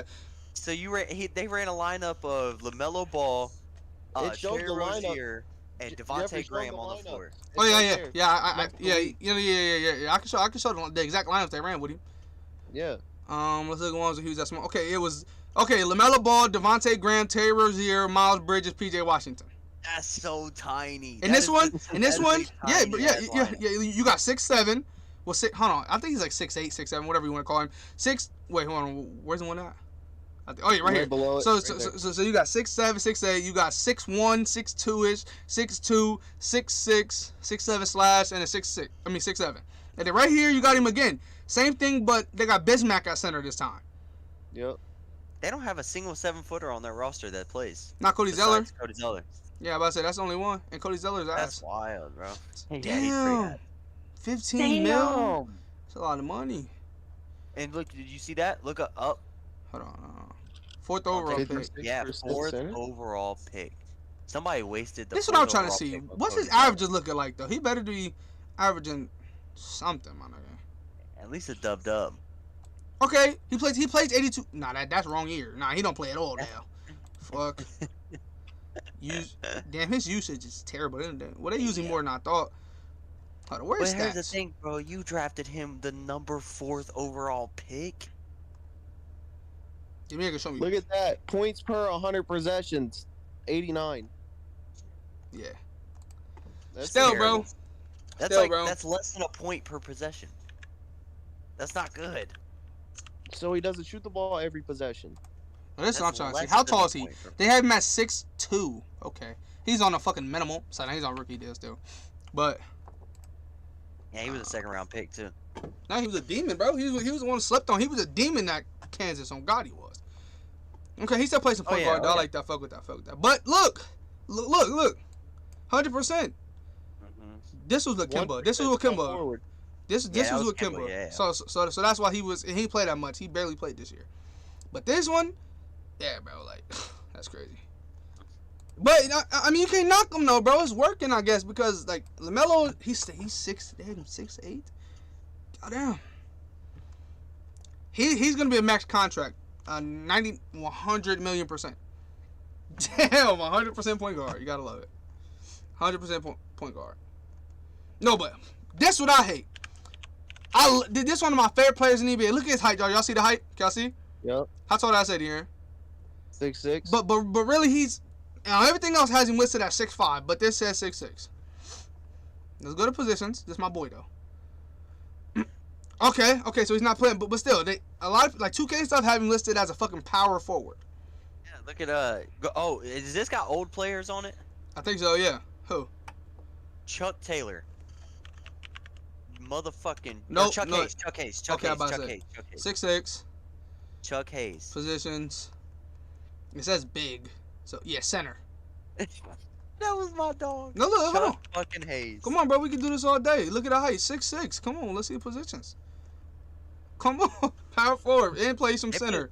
Oh yeah, He played remember? shooting Yeah. He played 1% shooting guard. Look, we'll show you the Yeah. lineup. No, it was big as hell. They had like Jackson Hayes, him. Yeah. Hold on, I'll show you. I gotta find it. Y'all see it? I don't see it yet. Nah, Here not it yet. is. Here It's it is. Kyra Lewis, Zion, James Johnson, who's like 6'9", Jackson Hayes, and then Willie Hernan Gomez. That's funny as fuck. It went super big. Yeah, facts.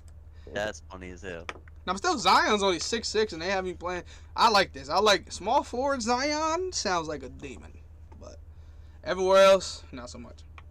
I hate power forward for some reason. Hold on, what's another guy that's out of position? Whoa, hold on. Jason Tate.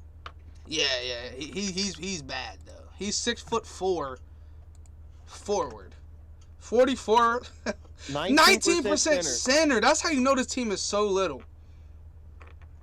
6'4" center. Let me look at this shit. Right. And he's a rookie, dear. He's 25-year-old rookie. Facts. Okay, let me look at this shit. Okay, power forward. Okay. Where the center at? Oh my god. Oh, Victor. This one had Oladipo still. Victor Oladipo. Can you get on my face? Kevin Porter, Sterling Brown, Justin Patton, and him. God, that's bad. There's another one. Yeah, this one right here. Damn, no, this one's super small. Eric Gordon is like a 6'4", 6'5", maybe. Nwaba 6'4", 6'5". Ben McLemore 6'4", 6'5". Sterling Brown's like 6'6", 6'7", and then 6'4". Wait, how tall There's is another Sterling one Brown? right below with John Wall too. Yeah, John hold on. Wall, I clicked on this one. Hughes. Yeah, look, 6'6". I said it. What the fuck? Oh my god, bro. It's crazy. Hold on. Damn. Here's another guy that should be playing small forward. I'm gonna see if they had played small forward this year. It's not. Is it Roy? Yeah, it's Roy Hachimura. Like, look! This is terrible. This is bad, bro. Why is he playing point something percent small forward? He's 6'8". He plays small forward. That's the position, bro. You drafted him 9th. You put faith in him. And then you play him out of position. And then wonder why he's not the crazy player you want him to be. It's crazy. Let me see what they do though. I know you got Denny or whatever, but still. How tall is Denny? Ain't Denny taller than him? Then he like 6'9". What? Look, yo, bro, he better play as a power forward too. What the fuck? Now this is crazy, bro. They don't know how to play their players, bro. Jeffrey need to be a coach so he can play the players, right? That's a fact, bro. This is crazy. Hold on. 6'4".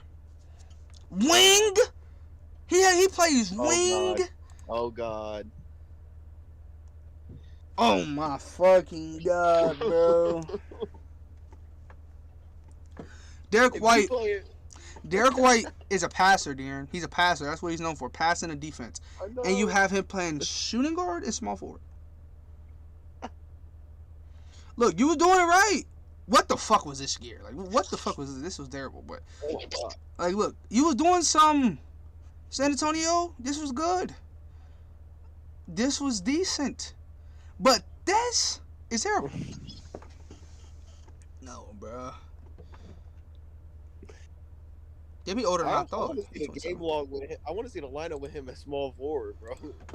Fact, bro. Some shitty shit, bro. This probably the most undersized team. Here it is. You got DeJounte Murray, 6'5". Patty Mills, like, what, he's short. He like 6'2". You got 6'4". You got 6'6", and then 6'8". There's another one. It literally looks the exact same, but with Jacob Podol.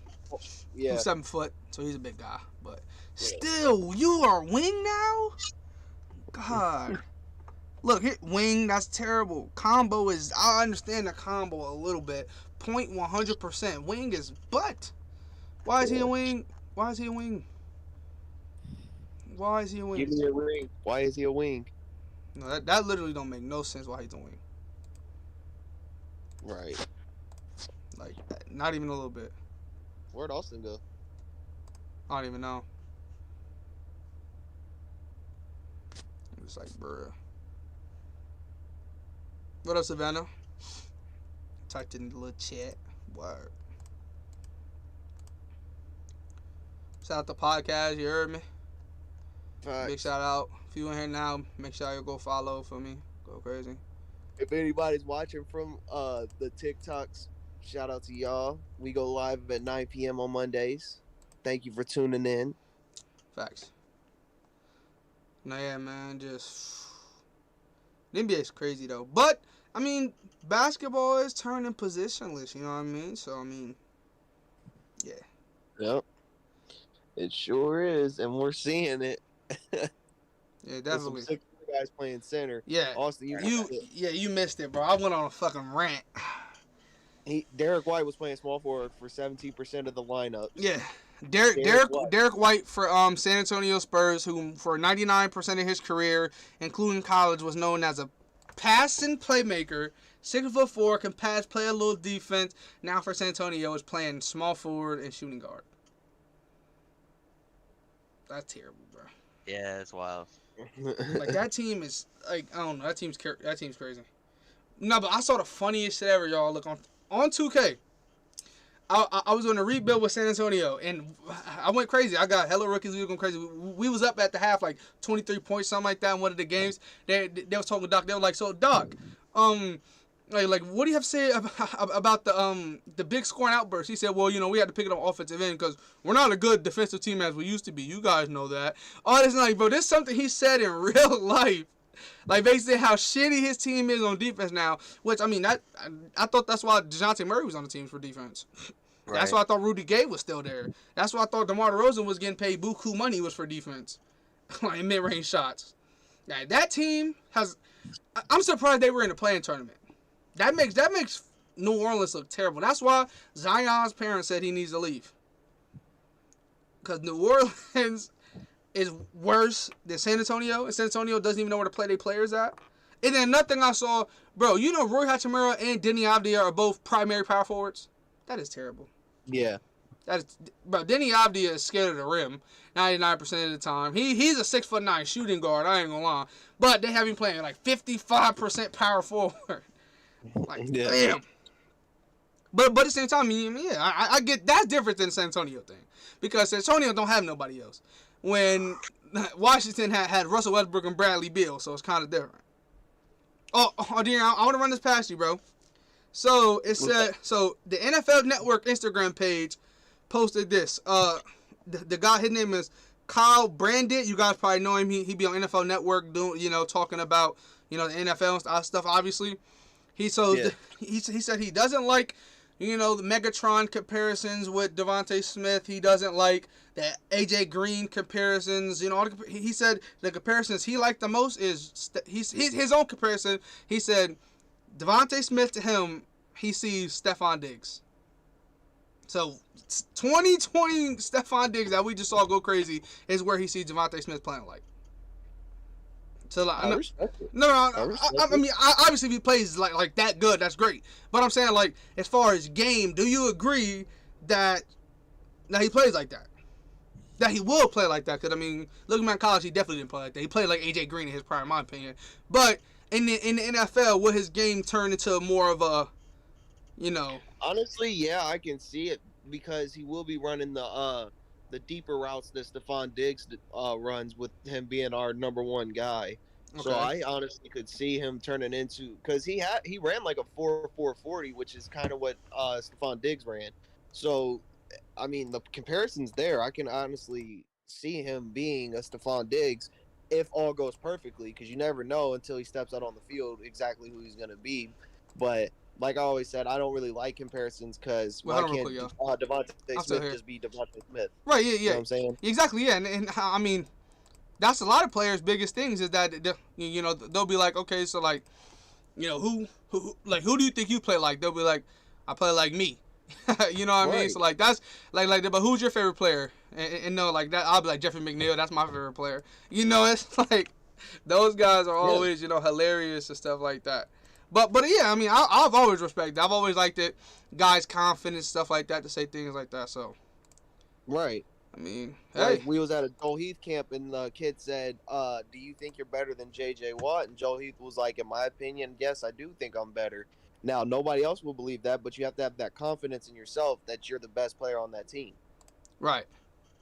All right, y'all. So I'm about to bring this up. I'm about to show y'all this on Instagram. Say happy week. Hold on. All right, can y'all see this? Yeah, you're a camera cutout. Yeah, I know. It says Richard Sherman's father-in-law door to play offensive line to the Steelers signed. Oh my god. Bro, that's 10 out of 10 funny, bro. That's terrible. Nah, bro, that's nah, yeah. That's one of the strongest doors in the world. Facts. Respectfully, that's one of the strongest doors in the world. No, but the thing is, the Steelers were in talks with him when he did that dumbass shit. Yep. Bro, so he had a chance to get. I'll say it's another thing where it says So do y'all know how you see these all the time? Hold on, I'll pull it back up on the screen. But it's, how it says like alert on the side and it says like the team signing and the player or whatever. Hold on, I'll have to find. I'll pull that up too. But this shit had me weak. And thinking I saw this like right before I saw that. All right, hold on. All right, share my screen again. All right, bet. Department of Justice signed Richard Sherman. That's fucked up. Nah, bro, that is hilarious, bro. Bro, that's fucked. Nah, everybody all on his neck though, bro. Hold on, did y'all see the thing on Dwayne Haskins though? That's going around now too. Yeah. That's crazy. He got his front teeth knocked out. Oh wow. Yeah, by his girl or whatever. Hit him. Yeah, his wife knocked his front teeth out. It never went, and like he like filed against or whatever and they're going to court. But like I saw this thing that everyone was calling him soft, stuff like that. But like if it was the other way around, he's not in the NFL no more. He's gone. It's rest in peace him. This is what I've seen a lot of people clowning for too. Apparently, he messaged the Instagram model asking her for $20,000 back that he gave to her to have sex with her. He asked for it back to go get his teeth fixed. Nah, that's hilarious. Also, your camera's out. I don't know if it's just on my screen. Nah, it's just on your screen. Your camera out on our screen. Yeah, your camera's not on our screen. How about now? Yeah. Yep, you're good. I No, guess. so that's it. Nah, bro, there's a lot of things I've been saying. It was another thing saying this. Look, if the Bucks win the championship, PJ Tucker has beaten a former Rocket teammate in every single round. Because round 1 he beat Trevor Ariza, who used to play with him on the Rockets on that team. Then round 2, James Harden, a former Rockets teammate. Round 3, Clint Capella, a former Rockets teammate. And now in the finals will be Chris Paul, a former Rockets teammate. That's funny. Yeah. Like he will beat every single Shout one of out his to Sam former teammates. Like, That's funny. crazy. That's Yeah, so- funny. let's see, you got all the. Here's another crazy thing. It says so. This is the look. It was a Sixers account, bro. I died laughing when I saw this. I was gonna say it to the group. I was gonna say it to the group chat, but I turned my phone off. It was just in tears.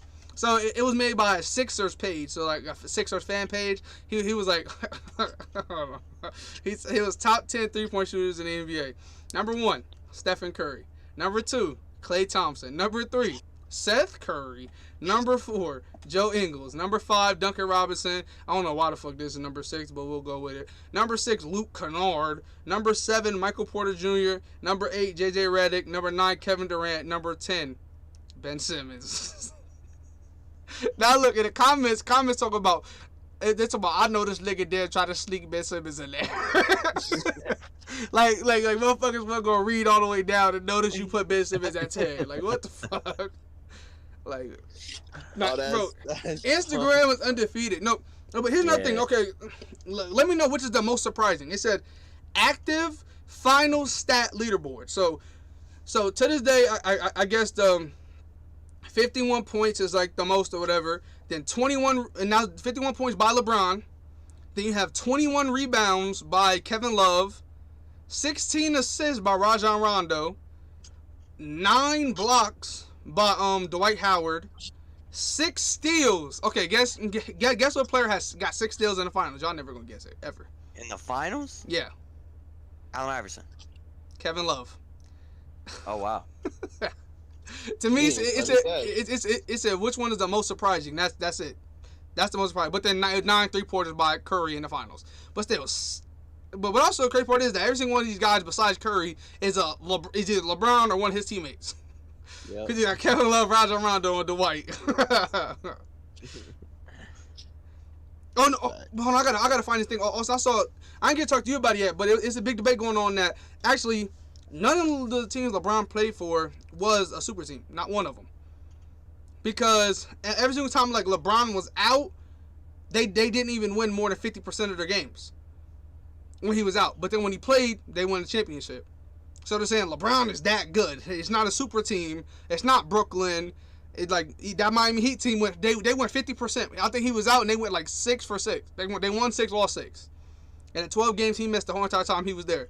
And then every other team, one team went. I think the Cavs went like 17%. Like they went like 3 and something. Like so they're saying none of his teams were like super teams. Now all the LeBron fans say that's the biggest cap they've ever seen in their life. I mean all LeBron's haters, cause you know Miami Heat. You know, Look, LeBron could go out and fucking cure world hunger, and LeBron haters would say it would still fucking find a way to hate on it. That's a fact. I ain't yeah. never seen somebody get so much hate. And these motherfuckers out here are talking about Space Jam 2 was ass. Don't be like Mike. Space Jam 2 was ass. Well, guess what? They didn't make Space Jam 2 for your 35-year-old ass sitting on the fucking couch. Oh, They made it for children. That's a children's movie. Right. They ain't make it for your old ass. Yo, And here's another in the- thing. I was 22 in the 90s. No, they Bro, didn't make it for your old ass. This all I gotta say. The fucking debate is over. Michael Jordan was never in Fortnite. LeBron's in Fortnite. That's LeBron's in Fortnite. That's all I gotta say. Oh, but okay. Here's another thing. A verified page on Instagram posted this. This is his top 10 best free agents of 2021. I agree with him 100%. Like, cause it's not like sleepers like the best. Number 1, Kawhi Leonard. Number 2, Chris Paul. Number 3, DeMar DeRozan. Number 4, Kyle Lowry. Number 5, Mike Conley. Number 6, John Collins. Number 7, Lonzo Ball. Number 8, Norman Powell. Number 9, Jared Allen. And number 10, Victor Oladipo. Now, here's my thing. This is why I think the Cavs might go Evan Mobley. Because if they go Evan Mobley, they either can, because, Jared Allen's a restricted free agent because he's off his rookie deal. So they can, match anything that he gets offered. Or they can sign and trade him if they go ahead and draft the center that they want. They could trade him away and get another piece to help the team out. But this is Cleveland we're talking about again. They could do that, or they could just let him walk because he is a free agent. I'm pretty sure Talking about again? Jared Allen. They have him as the ninth best free agent. Which Yes. I agree with that. But I like Jared Allen. But Here's yeah, the like problem with Cleveland is I Kevin Love. don't think you were here. No, yeah. But once again, I think I don't know. Kevin Love's a problem, but at the same time, I mean, it's like you can work he's around making him. a lot of money. Yeah. He's making a lot of money. He's not worth the money. Yeah. And the GM, I forget the GM's name off the top of my head.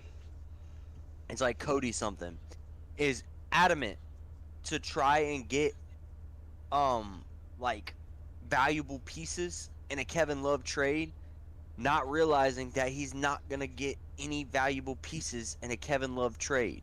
Yeah. You're gonna be lucky to get a first round pick from a championship team for Kevin Love right now. Kevin Love's just not that. He's not that guy anymore. Not that guy, pal. He's not that guy. Right. Are He's you not that that guy? guy anymore. Who, me? Yeah. For what? No, see, you don't even know it. You're not that guy. Are you that guy? Absolutely. No, look. Okay. Look. I'm not saying Here's the whole trend. I'm just saying. Here's two heartbreaking things for fans out right now. So I don't. You guys know how on Twitter, like whenever a team is looking for, like a team, I know on Instagram they do it, and I've seen it on Twitter. Like I follow the Lakers pages, they'll be like in talks or something like that. And like I've seen on Twitter, it was like Lonzo Ball and like the Lonzo now with all tattoos and stuff, and a Lakers jersey, and everyone saying, oh, he might come back. So it was this one right here. It was somebody put somebody put Damian Lillard in a Jazz jersey, and he commented on it. Horrible Photoshop. If you're a Jazz fan, you like you crying like you. Okay, this one commented and said horrible Photoshop. Yeah, look. Okay. This was not as bad as Damian Lillard, but the Pistons were like they were talking to Josh Hart because Josh Hart about to be a free agent as well.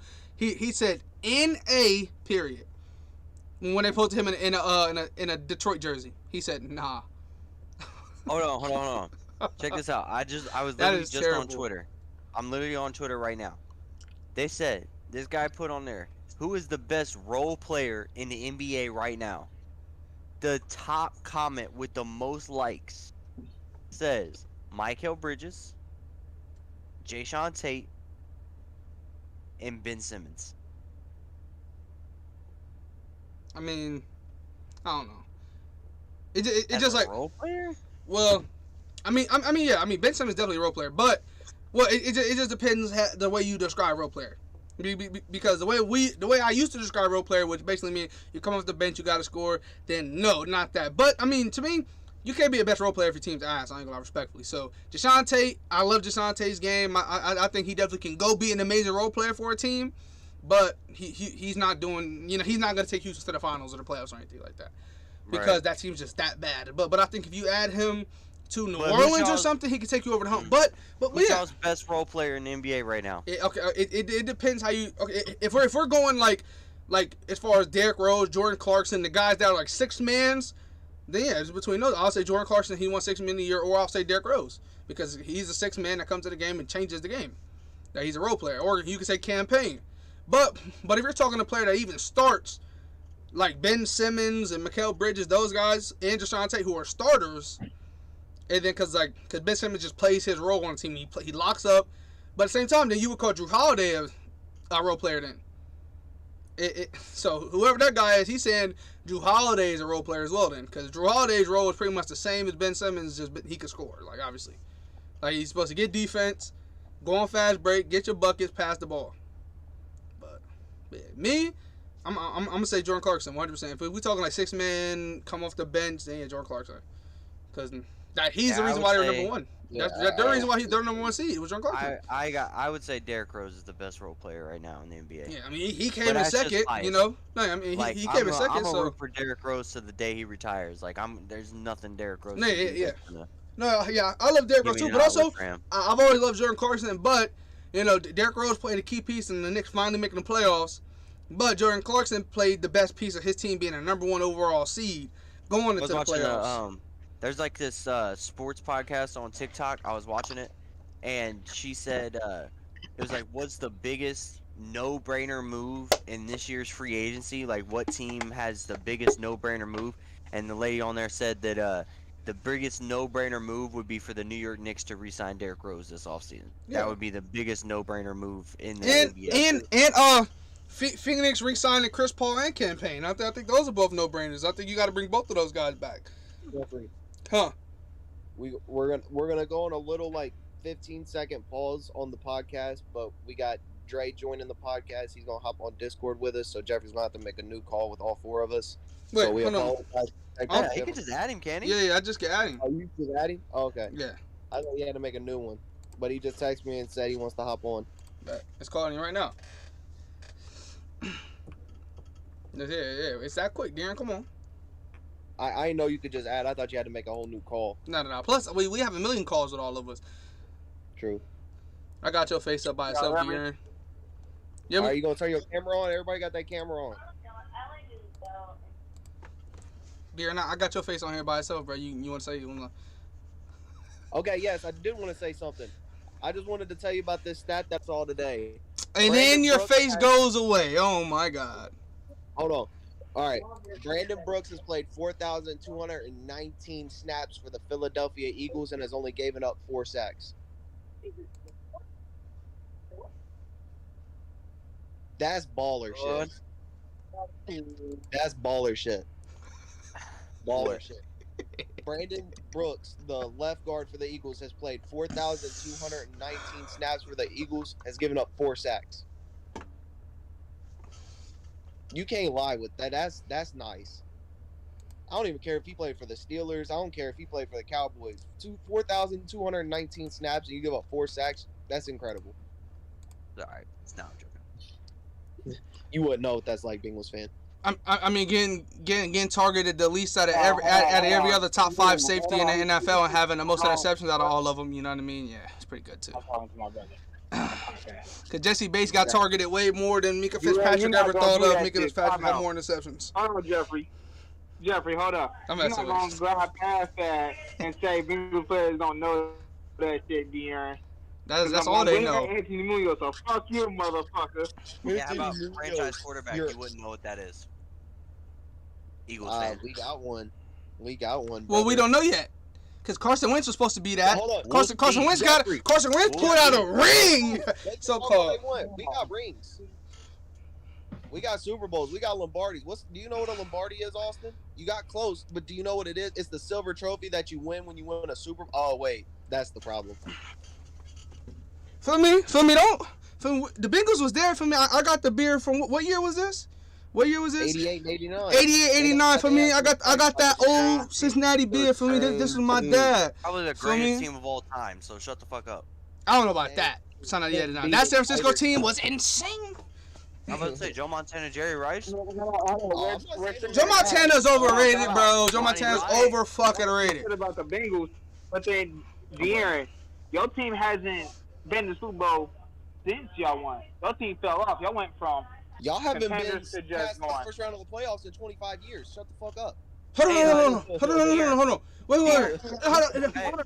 No, wait. Well, I got a question. Eagles fans have a lot of hold on. De'Aaron, I got a question. Eagles fans have a lot of trouble with this.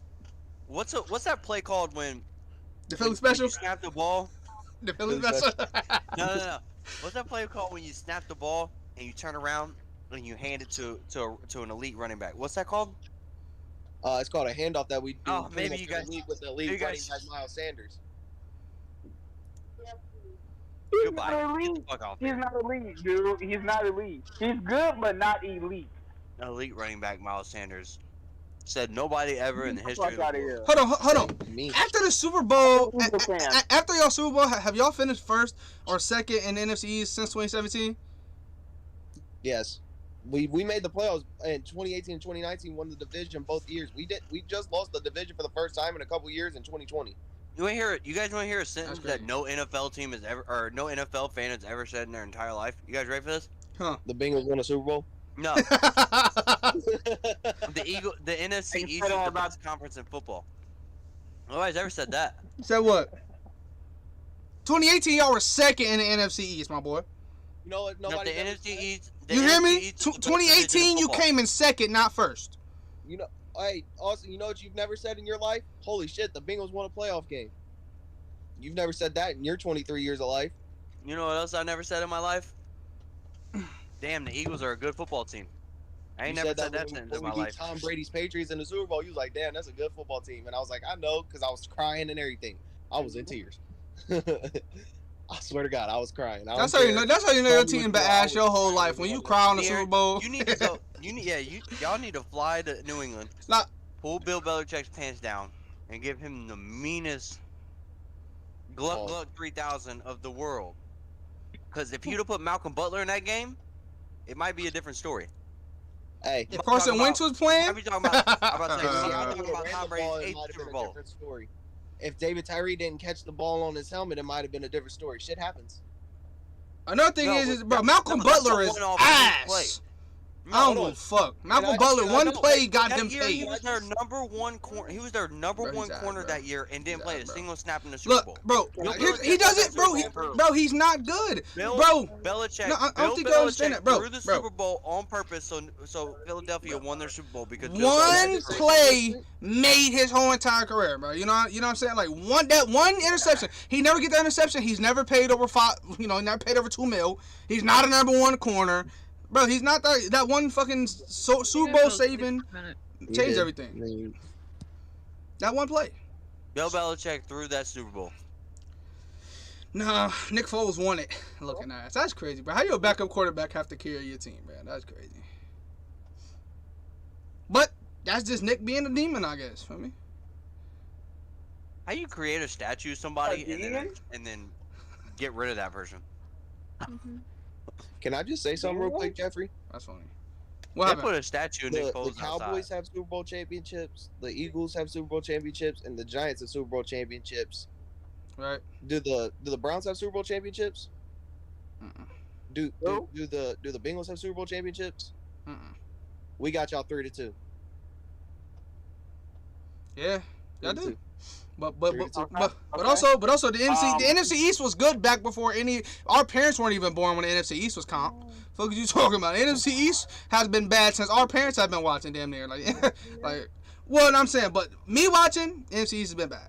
Besides the Giants have went crazy.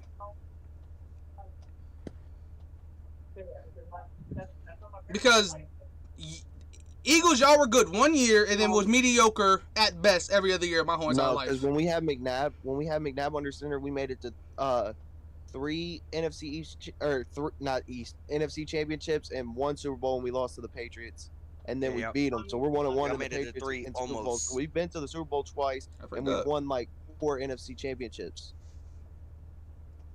Like NFC or NFC East championships. NFC championships. No, And we since only won 2 2003, championships. since 2003. Yeah, You've we're only won? 2-2 with NFC championships, so we've made 4, which is more than the Bengals in the AFC.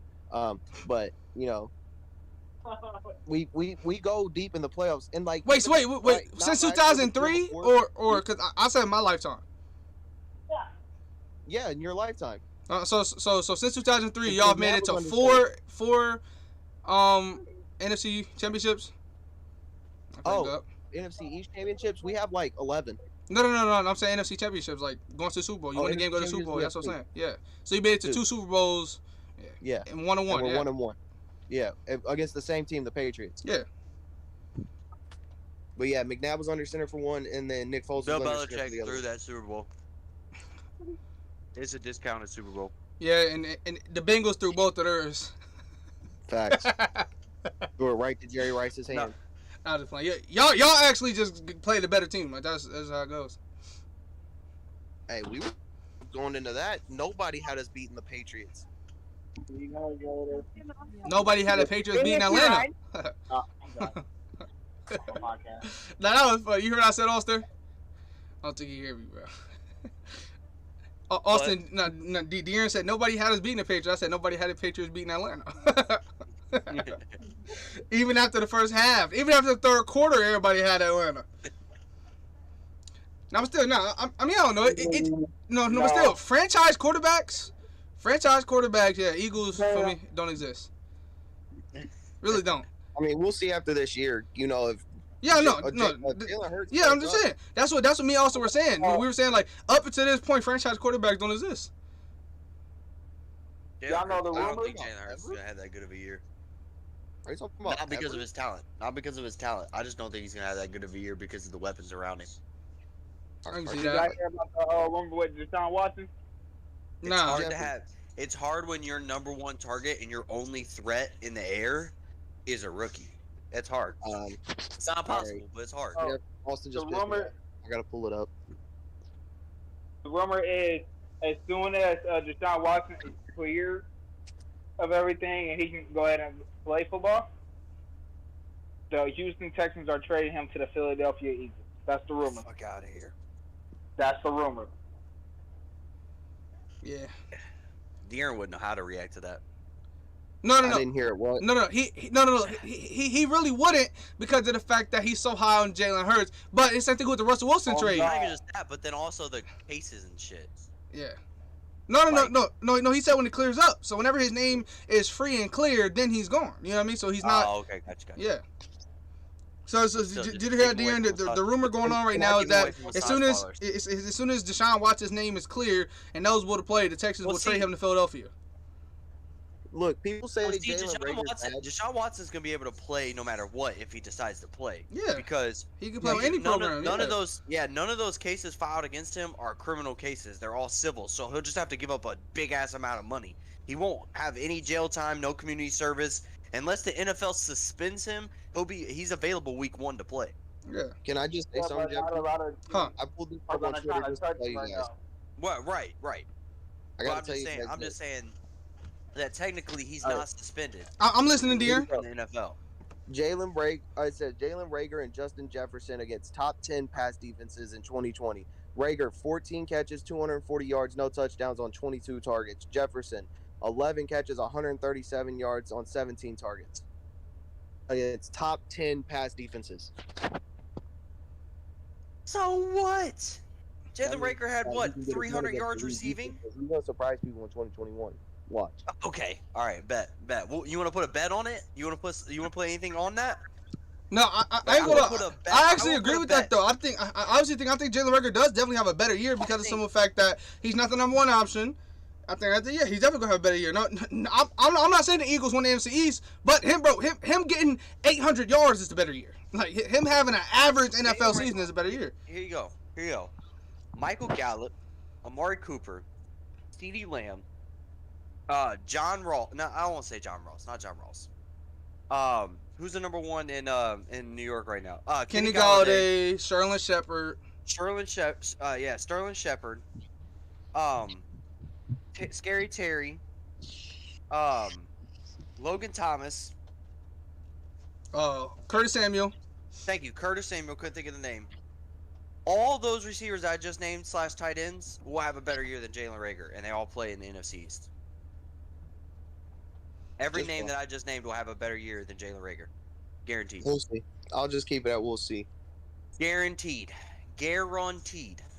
Because guess what? If Zach Ertz is not playing, you guys are in some trouble. Because Dallas Zach Ertz Goedert's is better. going to... Not receiving, but Dallas Goedert's a better blocking tight end. and a better route No, runner. you need a receiving tight end. You know why? No, Because your not only really. threat on offense is a rookie, and he's going to be double teamed. You need Zach Ertz on the field so you can try and alleviate some of that double team Not gonna pressure lie, that not gonna lie. Devontae Smith is going to The get. reason, here's my thing. The passing game is gonna come throughout the year. Week 1, they're gonna run shit out the ball. All you're gonna see is running the ball. Jalen Hurts running. Miles Sanders running. Their running back core is subpar. Running. I don't know about that. The running back core better than the Bengals. Besides, Bengals just got Joe Mixon. Y'all got one running back. Everybody else is subpar. Giovanni Bernard has been ass since he got hit. Bro. The Eagles running back core is good. Booby is not better than Miles Sanders, but Booby's really good. I mean, he's a really solid running back in the Booby and NFL. Miles Sanders is the same guy. Yeah, you know that's what I'm saying. Like I said, he's solid. You know, they also have a rookie, just like y'all. You gonna go pull up the rookie? He's just as good as the rookie y'all got. So I mean, No, I wasn't even counting the rookie. And No, I'm in saying- Gainwell. Ken Game, yeah. And then they put the only guy I'm not high on is Howard. He's ass. So he's gonna everyone be ass. But then they pulled in. Then they pulled in what's his name from the Lions, who's actually Kerryon Johnson. Kerryon Johnson's really he's good. He's really good. He's a power back. Gonna truck some shit. That's what he's gonna do. In the red zone, he's gonna get the ball punching and some touchdowns. They're pretty good. It's a pretty good. They're good. We got Samaje P. Ryan and Trayvon Williams. Samaje P. Ryan's hot dog shit. And then yes, yeah, bro. He hasn't been higher than a 62 overall my whole life, and that's man talk right there. No, but still, the people, the Eagles got more for a reason, and they're pretty good. I'm not. Look, Joe Mixon gonna do his thing. It goes Joe Mixon. If we ranked every single one of them, it'll go Joe Mixon, then it'll go Sanders. Then after Sanders, it'll be Eagles running backs. Then the last couple will be Bengals running backs. That's how it go. But Joe Mixon's obviously the best. And I can agree with that. Interesting. I mean, some say that. As in about 70% of people say Joe Mixon's the best running back in the AFC North. Yeah, and he definitely could. I'm gonna name you guys off 3 different stats. Okay. Actually, check that. Bro, I'm not playing the games, bro. Eagles running back core is better than the Bengals, bro. It's that it's not even a debate, bro. Let me finish. I'm not naming one. You're gonna name it. This player, oh no, you don't have to name it. This player had 80 carries for 374 yards and a touchdown. Okay? Okay. Another player had 63 carries for 350 yards and 3 touchdowns. And then another player had 63 carries for 301 yards and 3 touchdowns. Who's at last on that list? I was reading something as I heard that. Hold on. Who do you think last, Darren? I have no idea. Hold on. I'm asking your opinion. One had 63 carries for 301 and 3 TDs. Another one had 63 for 354 and 3 TDs. And one had 80 for 374 and 1 TD. Who's last on that list? I'm asking you, De'Aaron. Answer the question. Miles Sanders. I'm not. There's no names to that. None of those are Miles Sanders. Which one is last on the stats? Just on the stats. Okay. The worst one is the last one. The 80 carries for 374 and 1 TD. Yeah. That was Boston Scott. The 63 for 354 and 3 TDs was Jalen Hurts. The 63 for 301 and 3 TDs was Samaje P. Ryan. So Samaje P. Ryan had a better year than Boston Scott did, and De'Aaron's been over here boosting Boston Scott to the fucking moon. No, I ain't say Boston Scott. I said Kerryon Johnson, Miles Sanders, and Kenneth Gainwell. I ain't say Boston Scott. Those are 3 guys I have. It goes Miles Sanders 1, Kerryon 2, Kenneth Gainwell 3, Boston Scott 4, Jordan Howard 5. Yeah. Boston Scott's 4th on the list, bro. No, he had the same amount of rushes last year. No, I'm going off last year's stats. No, I ain't like me. I don't give a fuck about stats. I'm talking in general. I'm talking about this running back room versus this running back room. Eagles got it. If we was to rank both of them together, it'll go Joe Mixon, number 1, like super far away, and then number 2, a little farther down, would be Miles Sanders. Then it'd be Kerryon Johnson. Then it'd be Kenneth Gainwell. Then it'd be y'all rookie. Then it'd be probably Kerryon Williams, and then it'd be the 2 other Eagles running back. Then y'all bottom ones. Like the Eagles are like better. Up head to head, the Eagles running back room is better, but y'all have the better star. Like the number 1 running back is better than the Bengals than it is that one. Mm-hmm. So like that's how it goes. But like the Chiefs, the Chiefs have a super deep running back room as well. Like, and that's what I'm excited for. Is we have 3 different games of running backs receiving. Speed and power. Well, I don't know. The Kenneth Gainwell, he plays just like Boogie. They're kind of we have 3 great running backs. This is what I'm trying to say. He caught himself, but he almost said we have 3 great running backs. I mean, him saying Miles Sanders is great I'm like, he's not terrible. He's pretty good. Miles Sanders is pretty good running back. Yeah. Miles Sanders would be a starting running back in any other team. Zach can't block as a tight end. My team, if we didn't get Najee, I would love to have Miles Sanders over James Conner. I would love that. Well, But- I'm just saying, you know what I mean? Like, With our running back room and those three guys taking no, touches. Melvin, Jalen Hurts Ingram, taking Melvin. touches. Okay. the D lineman, The linebacker. yeah, defensive Okay. end, yeah. I got it But mixed up. with those The four Chargers guys, Pro Bowler. Jalen Hurts, Miles Sanders, Kerryon Johnson, and Kenneth Gainwell taking touches running the ball, we have a great run blocking offensive line and now a really great run blocking tight end. We're gonna run the ball more. We're gonna have the receivers, but we're gonna run the ball a lot. Here's two things. A lot of people talk about why does everybody say Dalvin Cook and Chris McCaffrey are so good? Because they don't have no O-line. They put up the stats they put up with no O-line. Booby don't have no O-line. Like, his O-line's been hurt. Like, especially last year, him having a pretty solid season with no type of offensive line. So yeah, I think this team definitely gonna run the ball 24/7. If they don't, y'all going fucking 2-15 because passing the ball, I don't know if it's gonna work that well. I think you guys are pass off of the run because your quarterback's meant to run. I hate to say it, this tastes like sardines coming out of my mouth, but I can see us turning into a Browns type of offense. Run, play action. Well, I see more of a Ravens because your quarterback's going to run the ball a lot more than Baker Mayfield. I'm not saying Dre that they're going to be just like the Ravens, but I'm saying Jalen Hurts is going to run the ball more than Baker, but not as much as Lamar. You know, they're going to run the ball. Going to be a lot of read options. It's going to be Seahawks now. It's going to be like the Seahawks. It's going to be how the Seahawks runs the ball. See, the quarterback gets some touches here and there. The run, Chris Carson pounds the ball. You know, you gonna have some runs, and then that's going to set up y'all passing because I don't think like having 90% pass plays is not going to work. The Eagles are gonna have to run the ball a lot because one, we don't know if we can rely on Jalen Hurts throwing the ball a lot. We don't know that yet. He hasn't had a lot of passing attempts, so you're kind of nervous in that department. I'm gonna say nervous, but yeah, you're worried. I mean, you're wondering. You're wondering. Unsure. And then you guys had one of the worst receiving cores in terms of separation last year. Yeah. And you refused to do anything about it besides drafting, probably one of the better receivers in this draft class. But only one arguably the best receiving core. Yeah, but only one receiver is not gonna jump you to the top. And you guys didn't add a single other receiver in your guys' roster this year. But what they did do, they got rid of the old heads and they're gonna bring in some younger guys to play more. They got Deshaun Jackson's gone. Yeah, Alshon Jeffrey's not gonna play. Marquise got Goodwin. He just fucked them over for money. And then you know what I mean. But they're bringing in younger guys. So what was his name? He did the rap impressions. Oh man, I can't remember his name. Where he does the thing, it's like this, and he just disappears. You know what I'm talking about? Yeah. That's what. Yeah, it's literally what he did. Yeah, he got pulled on the Eagles. He got his check. I was shocked when he left. I don't know why he left. But that's crazy that he left like that. Thing is that he would have been number one option for a while until Jalen until he proved himself.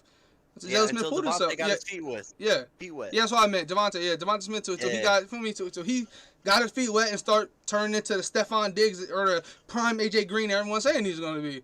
Until he turned into that, Marquise Goodwin's going to be number one. Yeah, I'm excited because Brandon Brooks is back. I think it's like I can never remember his name. I know he's Hawaiian, but he's back. They both had season-ending injuries.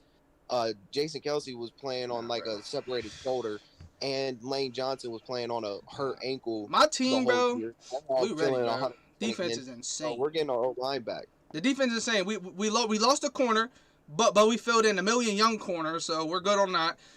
We lost Bud Dupree, but we get Pro Bowl Evan Ingram, and then we get our star linebacker who was supposed to be amazing his whole career, but he keep battling injuries, and Devin Bush back, so he's gonna play this year.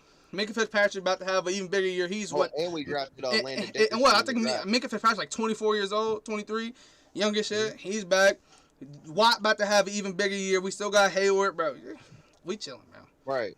Now, and like I said, we lost Dickerson in the draft, so that's even more offensive line coming in, looking pretty nice. And then we lost a Pro Bowl tackle, and then we signed one, also from the Chargers. So like we sitting pretty, we perfectly fine. Right. I think I'm gonna hop off here though, boys. It's getting that time where I gotta start laying down and getting ready. Bet. But I'll see y'all on the next one. I was here for a couple hours. All right. Yeah, I'll see y'all later. All right. All right, see you later, bro. Oh, man. Now, hold on. Look. Here's a Dre. If you hear me, here's one crazy thing. Look, the last time the Suns made the NBA Finals. Well, I'm saying Austin gets back on here. 93. Hold on. Wait. Austin, can you hear me? Yeah. This right here says the last time the Suns made the NBA Finals. Amazon and Google had not yet been established. Shaq just won the Rookie of the Year. Jordan was about to retire for the first time. Chris Paul was 8 years old, and Devin Booker wasn't even born yet. Facts. That shit's crazy, bro. Yeah, the last time they made the NBA Finals was 93. Charles Barkley. Yeah, 93. That was Shaq Rookie of the Year. 1993. What? Charles Barkley versus Michael Jordan. That was the last time they made the NBA Finals. Fuck. And they The lost. crazy thing was, Yeah, they lost. Charles Barkley won MVP, and he was traded from Philly to Phoenix that year. Was it that year? Yeah, it was that year. It was going into that year that he got traded. That's crazy as shit. Oh, here's one thing I saw when I was scrolling on Twitter. Once again, I don't get into the baseball world that much, but I'm starting to. I did not know fucking Fernando Tatis Jr. is 22. Oh, yeah. And he's already running the league. What's his name? Vladimir Guerrero Jr. For the Blue Jays. Yeah. He's also 22. Mm-hmm. So Shohei. Shohei's like 22, 23. Yeah, Juan Soto is 22. Bro, all these, it's a lot of demons. Juan Soto. My boy, my favorite guy on MLB The Show, Bo Bichetti is only 23. And he a demon. Mm-hmm. What the fuck, bro? MLB is young right now. All the stars are young. I swear that's how the NBA gonna be when KD, LeBron, all these guys retire. It's that's what does the screen share. All right. There it is. I got a question for y'all. I don't know if y'all talked about it already, but how do y'all feel when people are saying that this year's finals is boring? Nah, I don't like it. I haven't heard that at all. No. I've heard a lot of people saying this is the best finals since 2016. Yeah. I saw a lot of that too. But in my opinion, I love this finals, Dre. I'm gonna be honest, because like it's very back and forth. We're having close games. We're having guys drop 40 points and lose. Come on, Dre. When the last time somebody had a 40-point game in the finals and lost? Like these is good games. Yeah. I'm saying Devin Booker dropped 40 and lost. You know, it's just. I'm telling you this because there are a lot of people who aren't us. Yeah. Who are our family and shit saying, man, the finals is boring. Yeah, of course, bro. Casuals and people who just watch the finals, when you don't see LeBron, KD, Curry, when you don't see those guys in the finals, it's boring. You know what I mean? Now, if this was 2013 and Chris Paul was in the finals, it'd be different. You know what I mean? Hold on. Take a break. Check this out. Hold on. All right, can you see that? I'm pulling it up. Hold on. It's loading. I don't know why it's taking so long. Let me try something else. I ain't gonna lie, I'm not able to look down. I'm driving home. No, you're good.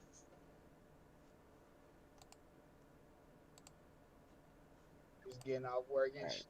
Is that better? Can you see Yeah, I got you. All right, bet. Juan Soto. That's what I was talking about. He's only 20. He's like 23. Yeah. No, right. Watch.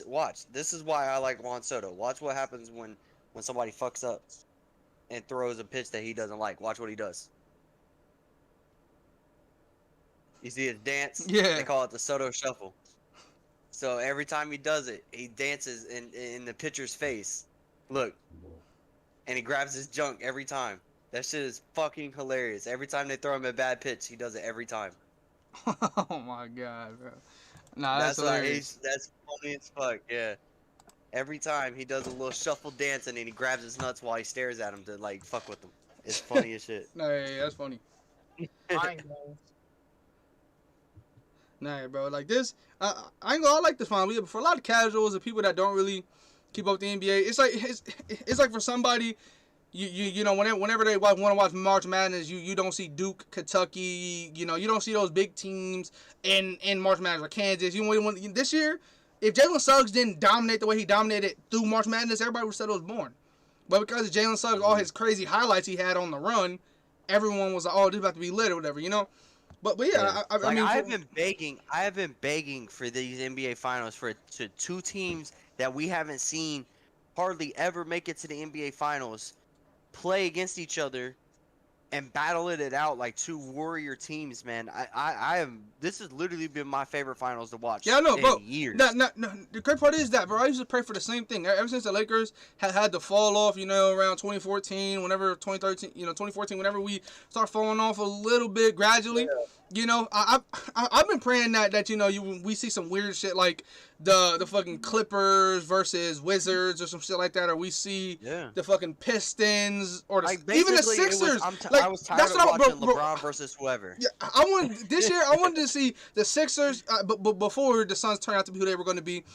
Like, and as soon as the Lakers got knocked out, and because I didn't think the Suns were that good, I'm gonna be honest.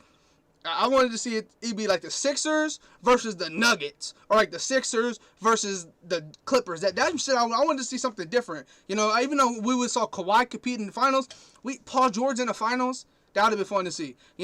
Seeing Rondo in the finals again, that would have been pretty lit. What is Patrick Beverly doing in the finals? You know what I mean? Right. This says a lot too. This is the first NBA finals in what 10 years that hasn't featured LeBron James or Steph Curry. Yeah. In 10 years, since 2010 was the last NBA Finals that didn't feature LeBron James or Steph Curry, besides this year. Exactly, yeah.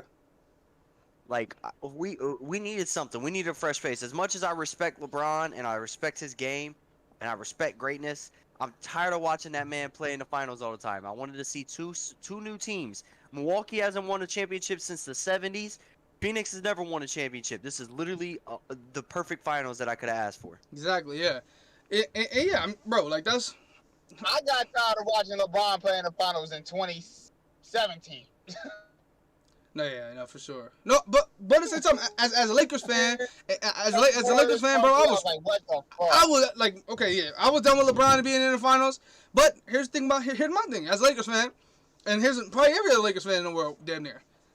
As soon as the Lakers didn't make the playoffs 2014 and up, for me, was let's cheer for LeBron. Let's go, Bron. Win this shit, Bron. That's kind of how it was. Like, just cheer. If LeBron wasn't winning them all, but that's what I cheer for. I cheer for Bron because I like the Spurs. I'm not cheering for. He's saying him. I'm not cheering for the Spurs, especially since LeBron was always in the East. Like as a Lakers fan, I'm never gonna cheer for the team in the West ever. I don't go fuck if Kobe got traded to play for a team in the West. I'm not cheering for that team because as a Lakers fan, so Heat. I want the Heat to go ahead and win it. Okay. Oh, Cavs. Okay, yeah. Go ahead and win it, Cavs. That's kind of how I was because I ain't want San Antonio winning because I hated San Antonio as a Lakers fan. I hate them. You know what I mean? So I definitely didn't. That's why I laugh at them now when I see their lineups when they have point guard 6'5", shooting guard 6'1", small forward 5'11". Like I just laugh at that shit now. Like because I hate San Antonio, so I definitely want cheering for them. I definitely want cheering for, even though I like the Russell Westbrook, I was not cheering for the Thunder either. But you also respected them. Right? Yeah. I mean, yeah. Like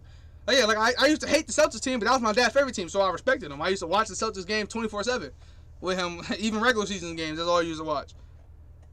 I was stuck watching Boston and Portland and the Lakers my whole entire life. Because Brandon Roy was my dad's favorite player, and then he liked the Celtics. Oh. So yeah, that's why, like, now, like, since this day, I'm not cheering for no Western Conference team. Ever. Come on, Milwaukee, let's win this shit. You feel me? Like, also, didn't I say that? As soon as the Lakers got knocked out, I start cheering for the Bucks and the Sixers. Right off the rip. Right off the rip, that's what I start going for. Cause I'm not going for the Nets either, because I don't fuck with KD now. So yeah, that's kind of how I am. So like, KD can go to the Lakers, and I'm gonna be I'm a bandwagon another team, respectfully. I'm not being a Lakers fan. Was KD your most hated player in NBA history? Yes. Yeah. That's what we but should put on the next. yeah. That's what we should put on the next TikTok. Yeah, we should but no, do it takes time. De'Aaron, and Dre should send you our top 5 list of our most hated players and our most loved players. We could do all those TikToks. Yeah, we can do that. Yeah, history. That'd be lit. Yeah. I mean, we can do NBA history. It'd just be tough for me to find highlights and shit. Or tough for y'all if y'all find the highlights. So probably just do NBA today. Well, we ain't gonna fucking. There's not a single person in here that can, because we can only say people we watched play. Right. We didn't start watching basketball. I didn't start watching basketball till like 2008. Right. So it ain't gonna be too hard to find highlights. But anyways, we've been avoiding this topic a I little watched bit. basketball since I was a baby. That's a fact. Right, but you were born in like 2000. Anyways, I was born in '99. still, you was born in post Jordan era. You And- start watching when LeBron was in the NBA league. on TNT. Yeah, you was watching NBA on TNT. I Anyway, was watching NBA on ESPN. Sorry, no. you was watching Oh, NBA. shit. You was watching the NBA games when the scoreboard was on the screen. we were post scoreboard on the screen. If you looked at '90s games, they didn't even have the scoreboard up, bro. You didn't even know what the score was until they showed yeah, like I a little know. clip. Yeah, yeah. We started watching Yeah, I basketball know when basketball the was scoreboard was downloaded. on the screen. Yeah, But anyways- I go back and watch old games. Yeah, I do too. So we've been avoiding this topic a little bit, but it's time to talk about it. Damian Lillard. Reports are saying that he's requesting a trade. Reports are saying he's not requesting a trade. Reports are saying that if he does request a trade, he wants to go to the Knicks. Reports are saying that if he does request a trade, he wants to go to the Lakers. What the fuck's going on with Damian Lillard? Oh, yeah, so- And what the fuck's going on in Portland? Hold on. So the big four I'm seeing, because right now they're saying it's a big four. They're all equal. Which to me, the fourth team doesn't make no sense. It makes sense, but I don't see it getting done. But I'm seeing number one Philadelphia. Well, number one New York, number two LA, number three Philadelphia, and I'm seeing number four him going to Milwaukee. Even though they're competing for a championship right now, people are saying that he's gonna find a way to make that there was gonna be a trade for him to go to Milwaukee. It's this it's this thing on Instagram. I saw them have him in a Milwaukee jersey, and they're actually a verified page. So yeah, but I don't see it happening because I mean, if you're competing for a championship, Oh, I you're saw gonna the Heat. repeat. Yeah, I saw the Heat too. Yeah. I think But everybody always throws the Heat in there, but the Heat Yeah. never have enough No. assets to make a Yeah, trade. like that. everybody throws in the Heat because the Heat's the type of team that does have the money to get a guy like Dame, but at the same time is that they're gonna have to give up. They're probably gonna have to give up Bam. Yeah. If they don't want to give up Yeah. Bam, they'll have to. Yeah. They'll have to They're give up not Duncan gonna- Robinson and Tyler Hero and Goran Dragic. You're gonna have to or And Vic, that's not and enough. Victor Oladipo. They're gonna have to give up a lot of guys. And that's you know, not enough yeah. to me. Right. Those players you just named for Damian Lillard is not enough in my opinion. I don't think there's a. I would like to see Damian Lillard on the Heat, but I don't think there's a way Damian Lillard's playing in Miami next year at all. I think. And same thing with Milwaukee, because you would have to trade Chris Middleton, and they're not Yeah. going to trade Chris Or Middleton. Drew Holiday, Brooke Lopez. You're gonna have to that's get not those up. enough. Yeah, they're not gonna get Yeah. those up. But at the same time, is that to me the Lakers aren't going. I mean, they're not giving up LeBron, Anthony Davis. They're probably going to try to give up Kuz, basically do the same thing of how they got Anthony But see, Davis. that's Give up different a 'cause bunch they of got young young players. pieces. Yeah, they're gonna Yeah. give. But Yeah. Miami does too. They're giving up you know what's Tyler gonna Hero, happen? Duncan Robinson, Precious Achua. They're going to give us some great might young hurt. players. Yeah, this might hurt. This might hurt, Jeffrey. But if this deal gets done and Damian goes to LA, THT's gonna probably be in that deal. He's probably gonna be in that deal. Bro, my favorite player of Lakers, damn near history, not history, because after Kobe though, it was Brandon Ingram. And he got traded. So I mean, THT ain't gonna hurt as much that one. But still, no, I'm saying like, but Honestly, once I again, haven't had a favorite Lakers since.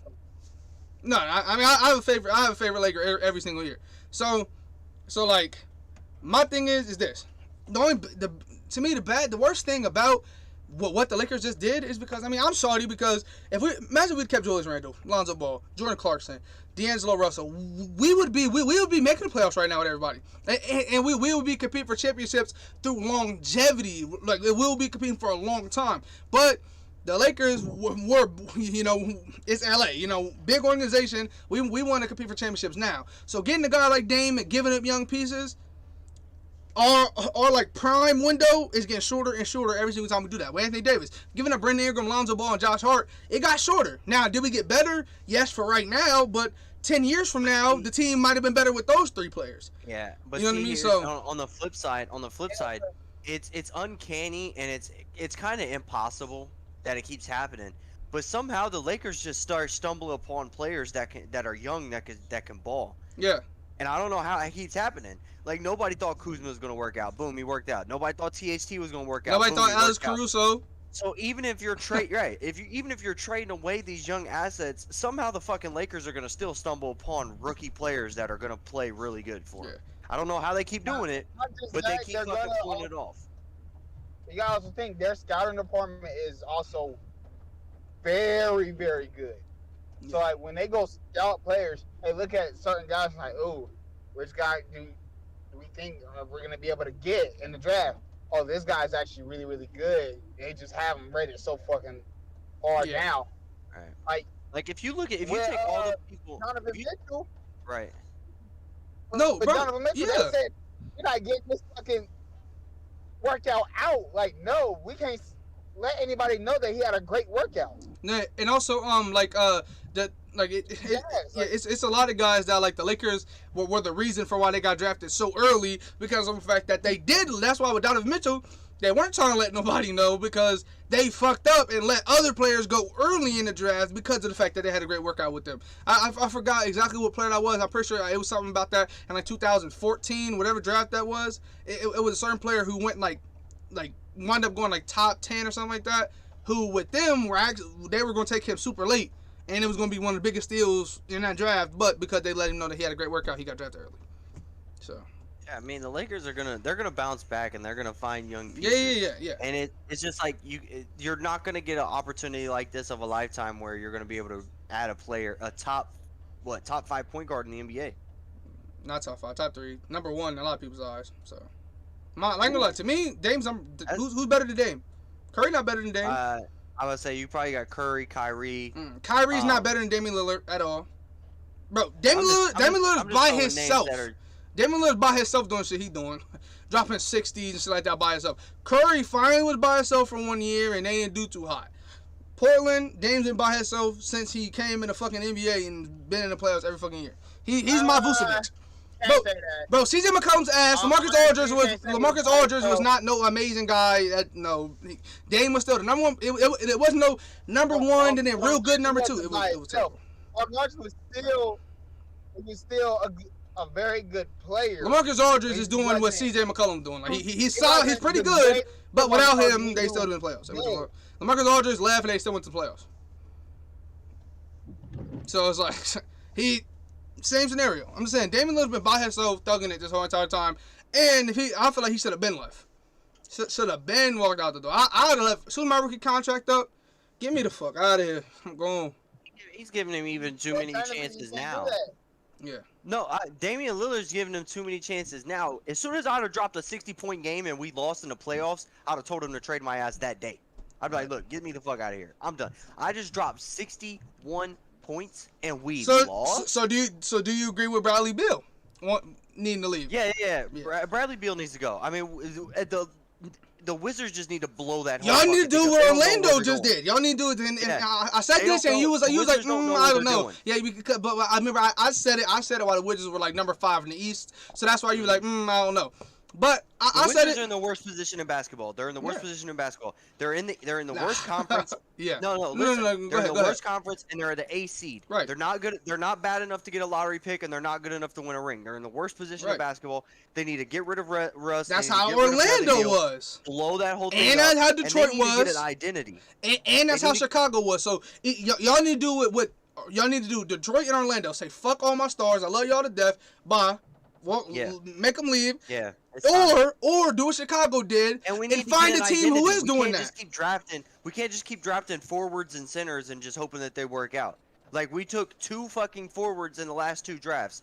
We got to find an identity. Yeah. We don't have an identity. We're just taking the best available player. Get rid of Russell Westbrook, get rid of Bradley Beal, get a Jalen Suggs, get you something, you know what I mean? So and look, and see, my biggest thing is, so we gotta hope we get a steal in the draft. We don't have a good pick. Yeah, and once again, just draft the deep so you could. How many of those teams do you really think will be like, oh, shit, they're trying to get rid of Bradley Beal? Yeah, definitely. A lot of them would because like me also talking about, a lot of teams are trying to get rid of Kemba Walker and a lot of Toronto. No, I'm saying in a lot of cases Toronto wants Kemba Walker and they're willing to trade for him. No, not even. I'm saying not Kemba. Toronto, you want Bradley Beal? Exactly. We'll take number 4 today. We will take number 4 today. No. But what I'm saying like Toronto's willing to make a deal for Kemba Walker for their draft pick for Oklahoma City to move up. So with that, you're not getting as good of a pick as you would get from Oklahoma, but you're getting a better player with Bradley Beal than Kemba Walker. That's what I'm saying. So I'm saying, like, yeah, they would definitely do that.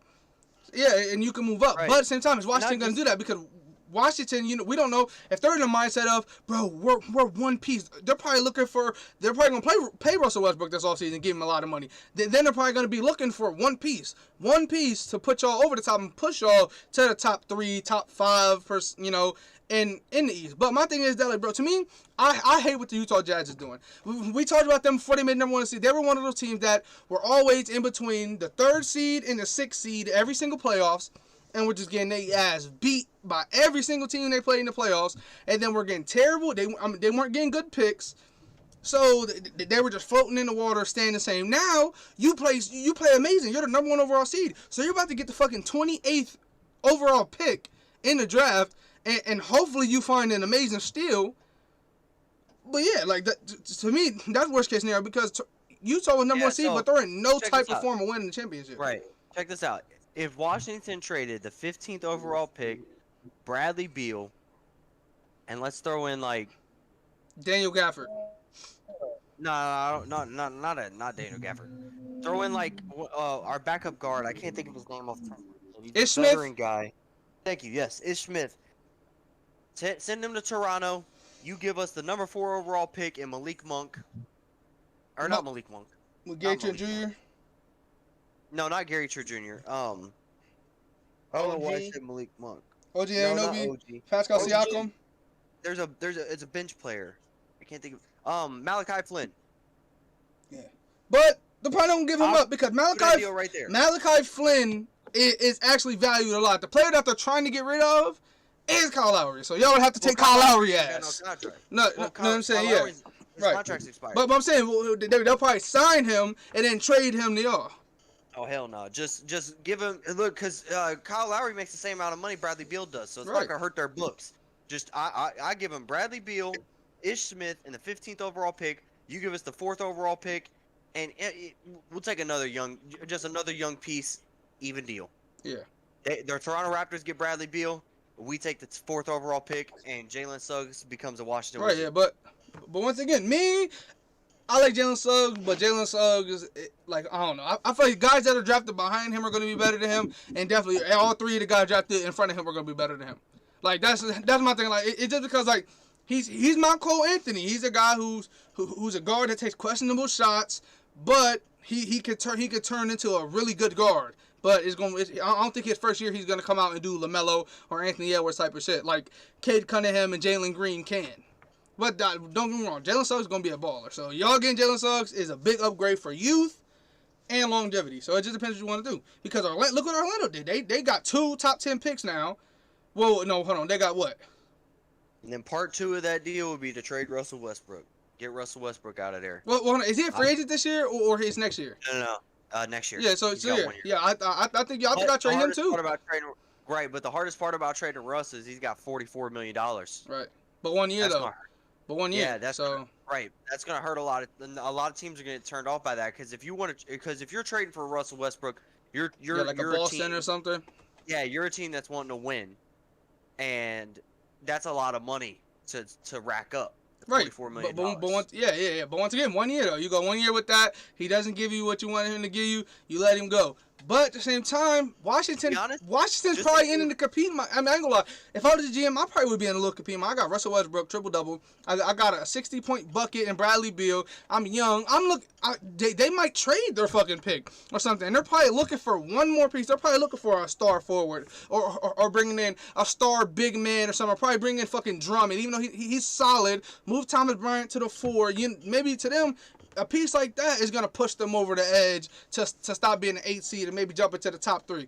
I'm gonna say, man, I don't see. But at the same time, I think it's time to blow it up. Yeah, I do too. Westbrook's like 32, 31, 32. Beal's in his 29, 30. But both of them are ready to compete right now. So that's what I'm saying. Yeah. If you want to keep them, they're going to have to make trades and do some things to bring in another guy. And I wouldn't even be against getting a three team deal to get put together and trying to acquire Colin Sexton from Cleveland.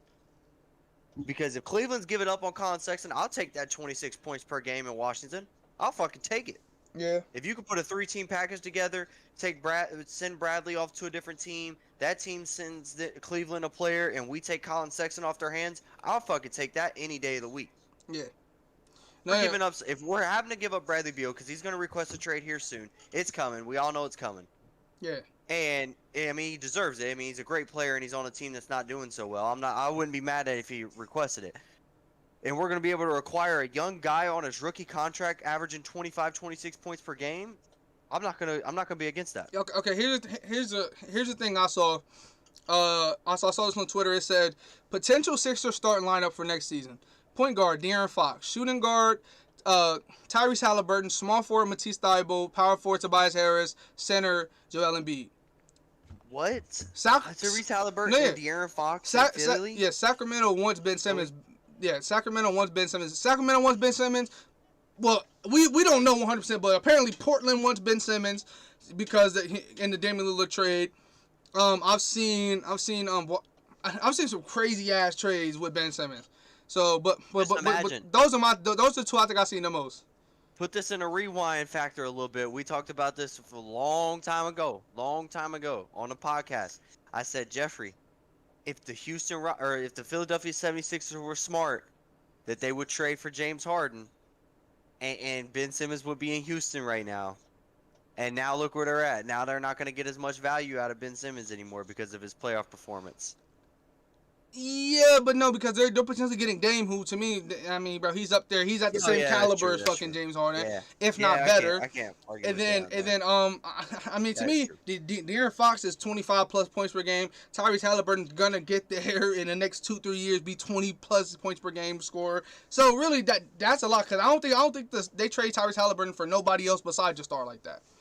But yeah, bro, to me, the Ben Simmons debate is completely. I ain't gonna lie. The Ben Simmons debate is completely. We haven't even talked about this yet either. If Kawhi Leonard might not be returning to the Clippers, right? I don't think we all talked about this. Yeah, there's a lot of people, and like you just said, they don't think he's coming back. What if the Clippers turn around and try to trade for a Bradley Beal? Yeah, or Russell Westbrook. Maybe they'll take either of them. But I think they would go for a Bradley Beal. Yeah. In that situation. Well, but throw us a Terrence Mann, maybe a Vaca, Luke Kennard, couple of those pieces, package them together, throw it in Washington. Bro, I wouldn't be mad at that either. Look. If they trade Terrence Mann, y'all will get Terrence Mann in 2 future picks straight up for Bradley Beal. They're not gonna add other picks because Terrence Mann, for his playoff performance, has just made his career, and he's looking like he's gonna be. If Kawhi leaves, he's number 2 option on the team. Even Reggie Jackson, I'll take Reggie Jackson, Vaca Zubac, and Luke Kennard, and a first-round pick, and you get Bradley Beal. All right, but I don't know if the Clippers will give all that up. For me, I would, but them, I don't know, because it's LA, bro. All the LA teams are weird about trades. That's not a bad deal, and that helps us blow things up. Vaca, that's a 7-footer. That's gonna be a solid center. We could put him at the 5. Yeah, y'all already have like 3 solid centers. Daniel Gafford's good. Thomas Bryant's good. Mo Wagner's good. Well, he's not there no more, but he's good. Yeah, he was good. Mo Wagner is expensive, but I say put Daniel Gafford at the 4. But and then you got Reggie Jackson, who could be our main scorer, because we'll be in rebuild mode anyways. Luke Kennard, that's a nice shooter coming anywhere you put him. But my only bad thing about Daniel Gafford can't shoot a mid-range shot or a 3-point shot. He's 6'10" with one of the longest wingspans in the NBA. He's literally Rudy Gobert with wingspan. 6'10", he's just really rebounding. To me, Thomas Bryant's your 4. He's 6'8", and he can shoot and everything. He's one of the most. Wait, and then who found him? Who found him? The Lakers. The Lakers found him and gave him to Washington, and he turned out to be one of the Washington stars. Yeah, but like even if we got rid of Westbrook too, our starting 5 would be Reggie Jackson. Like in that trade, it would be Reggie Jackson, Luke Kennard, Rui Hachimura, Thomas Bryant, Ivica Zubac, with Daniel Gafford and Danny Avdia coming off the bench. I mean, as a rebuilding team, that's not too bad. Right, but that's a nice scarily, that team could make the playoffs. Yeah, I'm be honest, and that's worst case scenario. To me, you need to be worse than that. Like, you need to fucking trade Bradley Beal. You need the Oklahoma City Thunder that shit. You need to trade Russell Westbrook, Bradley Beal for straight Oklahoma City up Thunder's picks. Always in the playoff hunt. Yeah, I know. They were in the hunt this year. Right, but at the same time, for a while. they have 2 lottery picks. You know what I mean? So it's like you usually got to straight up Give everything away if you want to do that. And also, I mean, Orlando did the same thing. Orlando gave to, okay, they got Wendell Carter for Vucevic, but that's not the same caliber player at all. You know, and they got picks. They wanted picks. Yeah, they got picks for sending away Aaron Gordon, who was the fucking face of the franchise for everybody for a while. So Now here you go. What would you think of this starting five? It would be what? It would be Pat Bev, Bradley Beal, Paul George, Marcus Morris, and Ibaka. Serge Ibaka. Yeah. You Pretty think that good. team could compete? Don't beat the Lakers healthy. So Where you got them? What, 4, 5 in the West? yeah, but no, I mean, hey, if injuries happen, that team could easily walk their way all the way down to the championship easily. Yeah. So they're a pretty good team. Reports are Kawhi Leonard's going to the Mavericks. I would be surprised if he doesn't go anywhere but Dallas. So Dallas is going to be a top 3 team. The Lakers are going to be a top 3 team, especially if they get Dame. If Phoenix signs everybody back and they do the same shit, Utah. they're up there.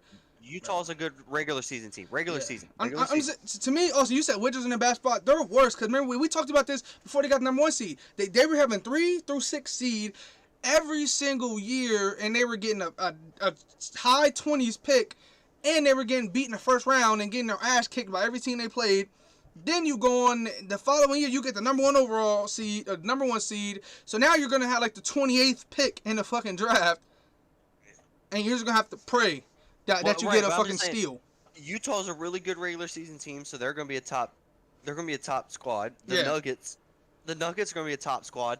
That Clippers lineup that I named probably would be a 5-6 seed in the West without Kawhi, and that'd be crazy. Here's my thing, bro. Golden State's on the come up, bro. I hate to say it, but they have good picks, 2 good picks. They're gonna bring in 2 good rookies. Draymond Green healthy, Clay healthy, Curry, bro. I mean, to me, they got time, bro. Clay, yeah. Well, I'm saying Curry. I'm not saying time to win a championship, but I'm saying, bro, okay. they go against that Clippers team. It can go to 7, and the Warriors can win. Yeah. They fuck around, bro. If Andrew Wiggins had a pretty good fucking year, really good year. If everyone played James Wiseman didn't play, they could fucking take that Dallas team to 7. They could potentially win. They could surprisingly beat. I don't know if they beat the Lakers, but they could if injury or something happened. They could beat the Lakers team. It's just, bro, that. If Clay's playing at his full potential, Curry's playing how he just played the whole season, Draymond Green does. They bring in this Jalen Johnson guy, Jalen Johnson, or Zaire Williams, Jordan Poole does what he does. Andrew Wiggins, Kelly Oubre. That team's deep, bro. Like, bro, they got the Timberwolves pick. First round matchup. Yeah. They got 14. They got 9 and 14. Yeah, they'll come in. They'll be the fucking 6th seed going against the 3, or the 7th seed going against the 2. It could take you to 7. and Draymond injure your best player. But yeah, Kawhi's either going to Dallas. Yeah. I don't see him going anywhere else but Dallas if he's not re-signing with the Clippers. Here's another team that's on the come up. I'm gonna say this now. The Pacers. The Pacers are so close to actually doing something. I'm not saying win a championship, but being like Golden State, being a scary fucking playoff matchup, and the fucking Nets have to look out. The Sixers have to look out. No matter who it is, we'll have to look out for them. Because Malcolm Brogdon had it in the same year. Sabonis is an all-star for a reason. T.J. Warren, he's developing his game nice. They finally got Victor Oladipo. Like when he left, that was good. And then they got youth. I'm pretty sure they have a decent pick. So they're gonna bring in a solid player, but this team that team could basically fill where Washington is. They could fill in as the 8th, 7th seed and take teams to 7. Like, yeah. I wouldn't be surprised. Yeah, I mean, basketball's gonna be in a crazy place next year. Crazy place next year. Yeah, cause bro, I ain't gonna lie. Like these rookies have a chance to look like bro. It's crazy because a rookie can fucking go to Detroit and make Detroit a playoff team and win up, and like the rookies are actually really, really good this year. And there's certain teams, like I said, Golden State. I mean, some people say Houston, but I don't see John Wall just turning it on. Like, but some people saying Houston, like if Houston gets Jalen Green does what we expect. John Wall plays like he played last year. Christian Wood plays like he played. That could be a playoff team because I mean, I can see it though because we just saw the Grizzlies make the playoffs. Yeah, I think definitely a playing team. I think, we could see San Antonio Grizzlies and them, and then maybe the Warriors or something, and that'd be an amazing play-in. So it's a lot of teams that adding these rookies can literally, like, bro, Toronto. Toronto, they're on the verge of being solid again, and if they don't trade anything, and then they just do missed get a the rookie, playoffs, yeah, and they got the number 4 overall pick because of the lottery system. right, Because they had like the 14th or 15th odds or something like that, and jumped into the top 4. yeah, They're about to get a really good player in this draft. They're about to get a Jalen Suggs or if Evan Mobley, yeah. falls. Yeah, they're about to get a really good it player for their franchise. To them, it depends what Cleveland goes with, because I can see Cleveland go with a wing. I don't want to see him go guard, but I can see him go guard if they're done with Colin Sexton and they want to trade him. I can see him going Jalen Suggs to be the combo guard, like kind of how Darius Garland was. If it just I don't know. This draft is gonna be lit. One thing I watched the past 2 drafts from first pick to 60th pick. I watched the past 2 drafts every single pick. The other years I watched some, but yeah, this one I'm definitely watching every single minute, bro. I'm watching every minute. I feel like we should live stream this draft just like we did the basketball one. Football what one. time? When is it? October? I think No, it's less than that's 2 way weeks. early. It's less than 2 weeks, bro. Oh shit! Yeah, I'm pretty sure it's like right here.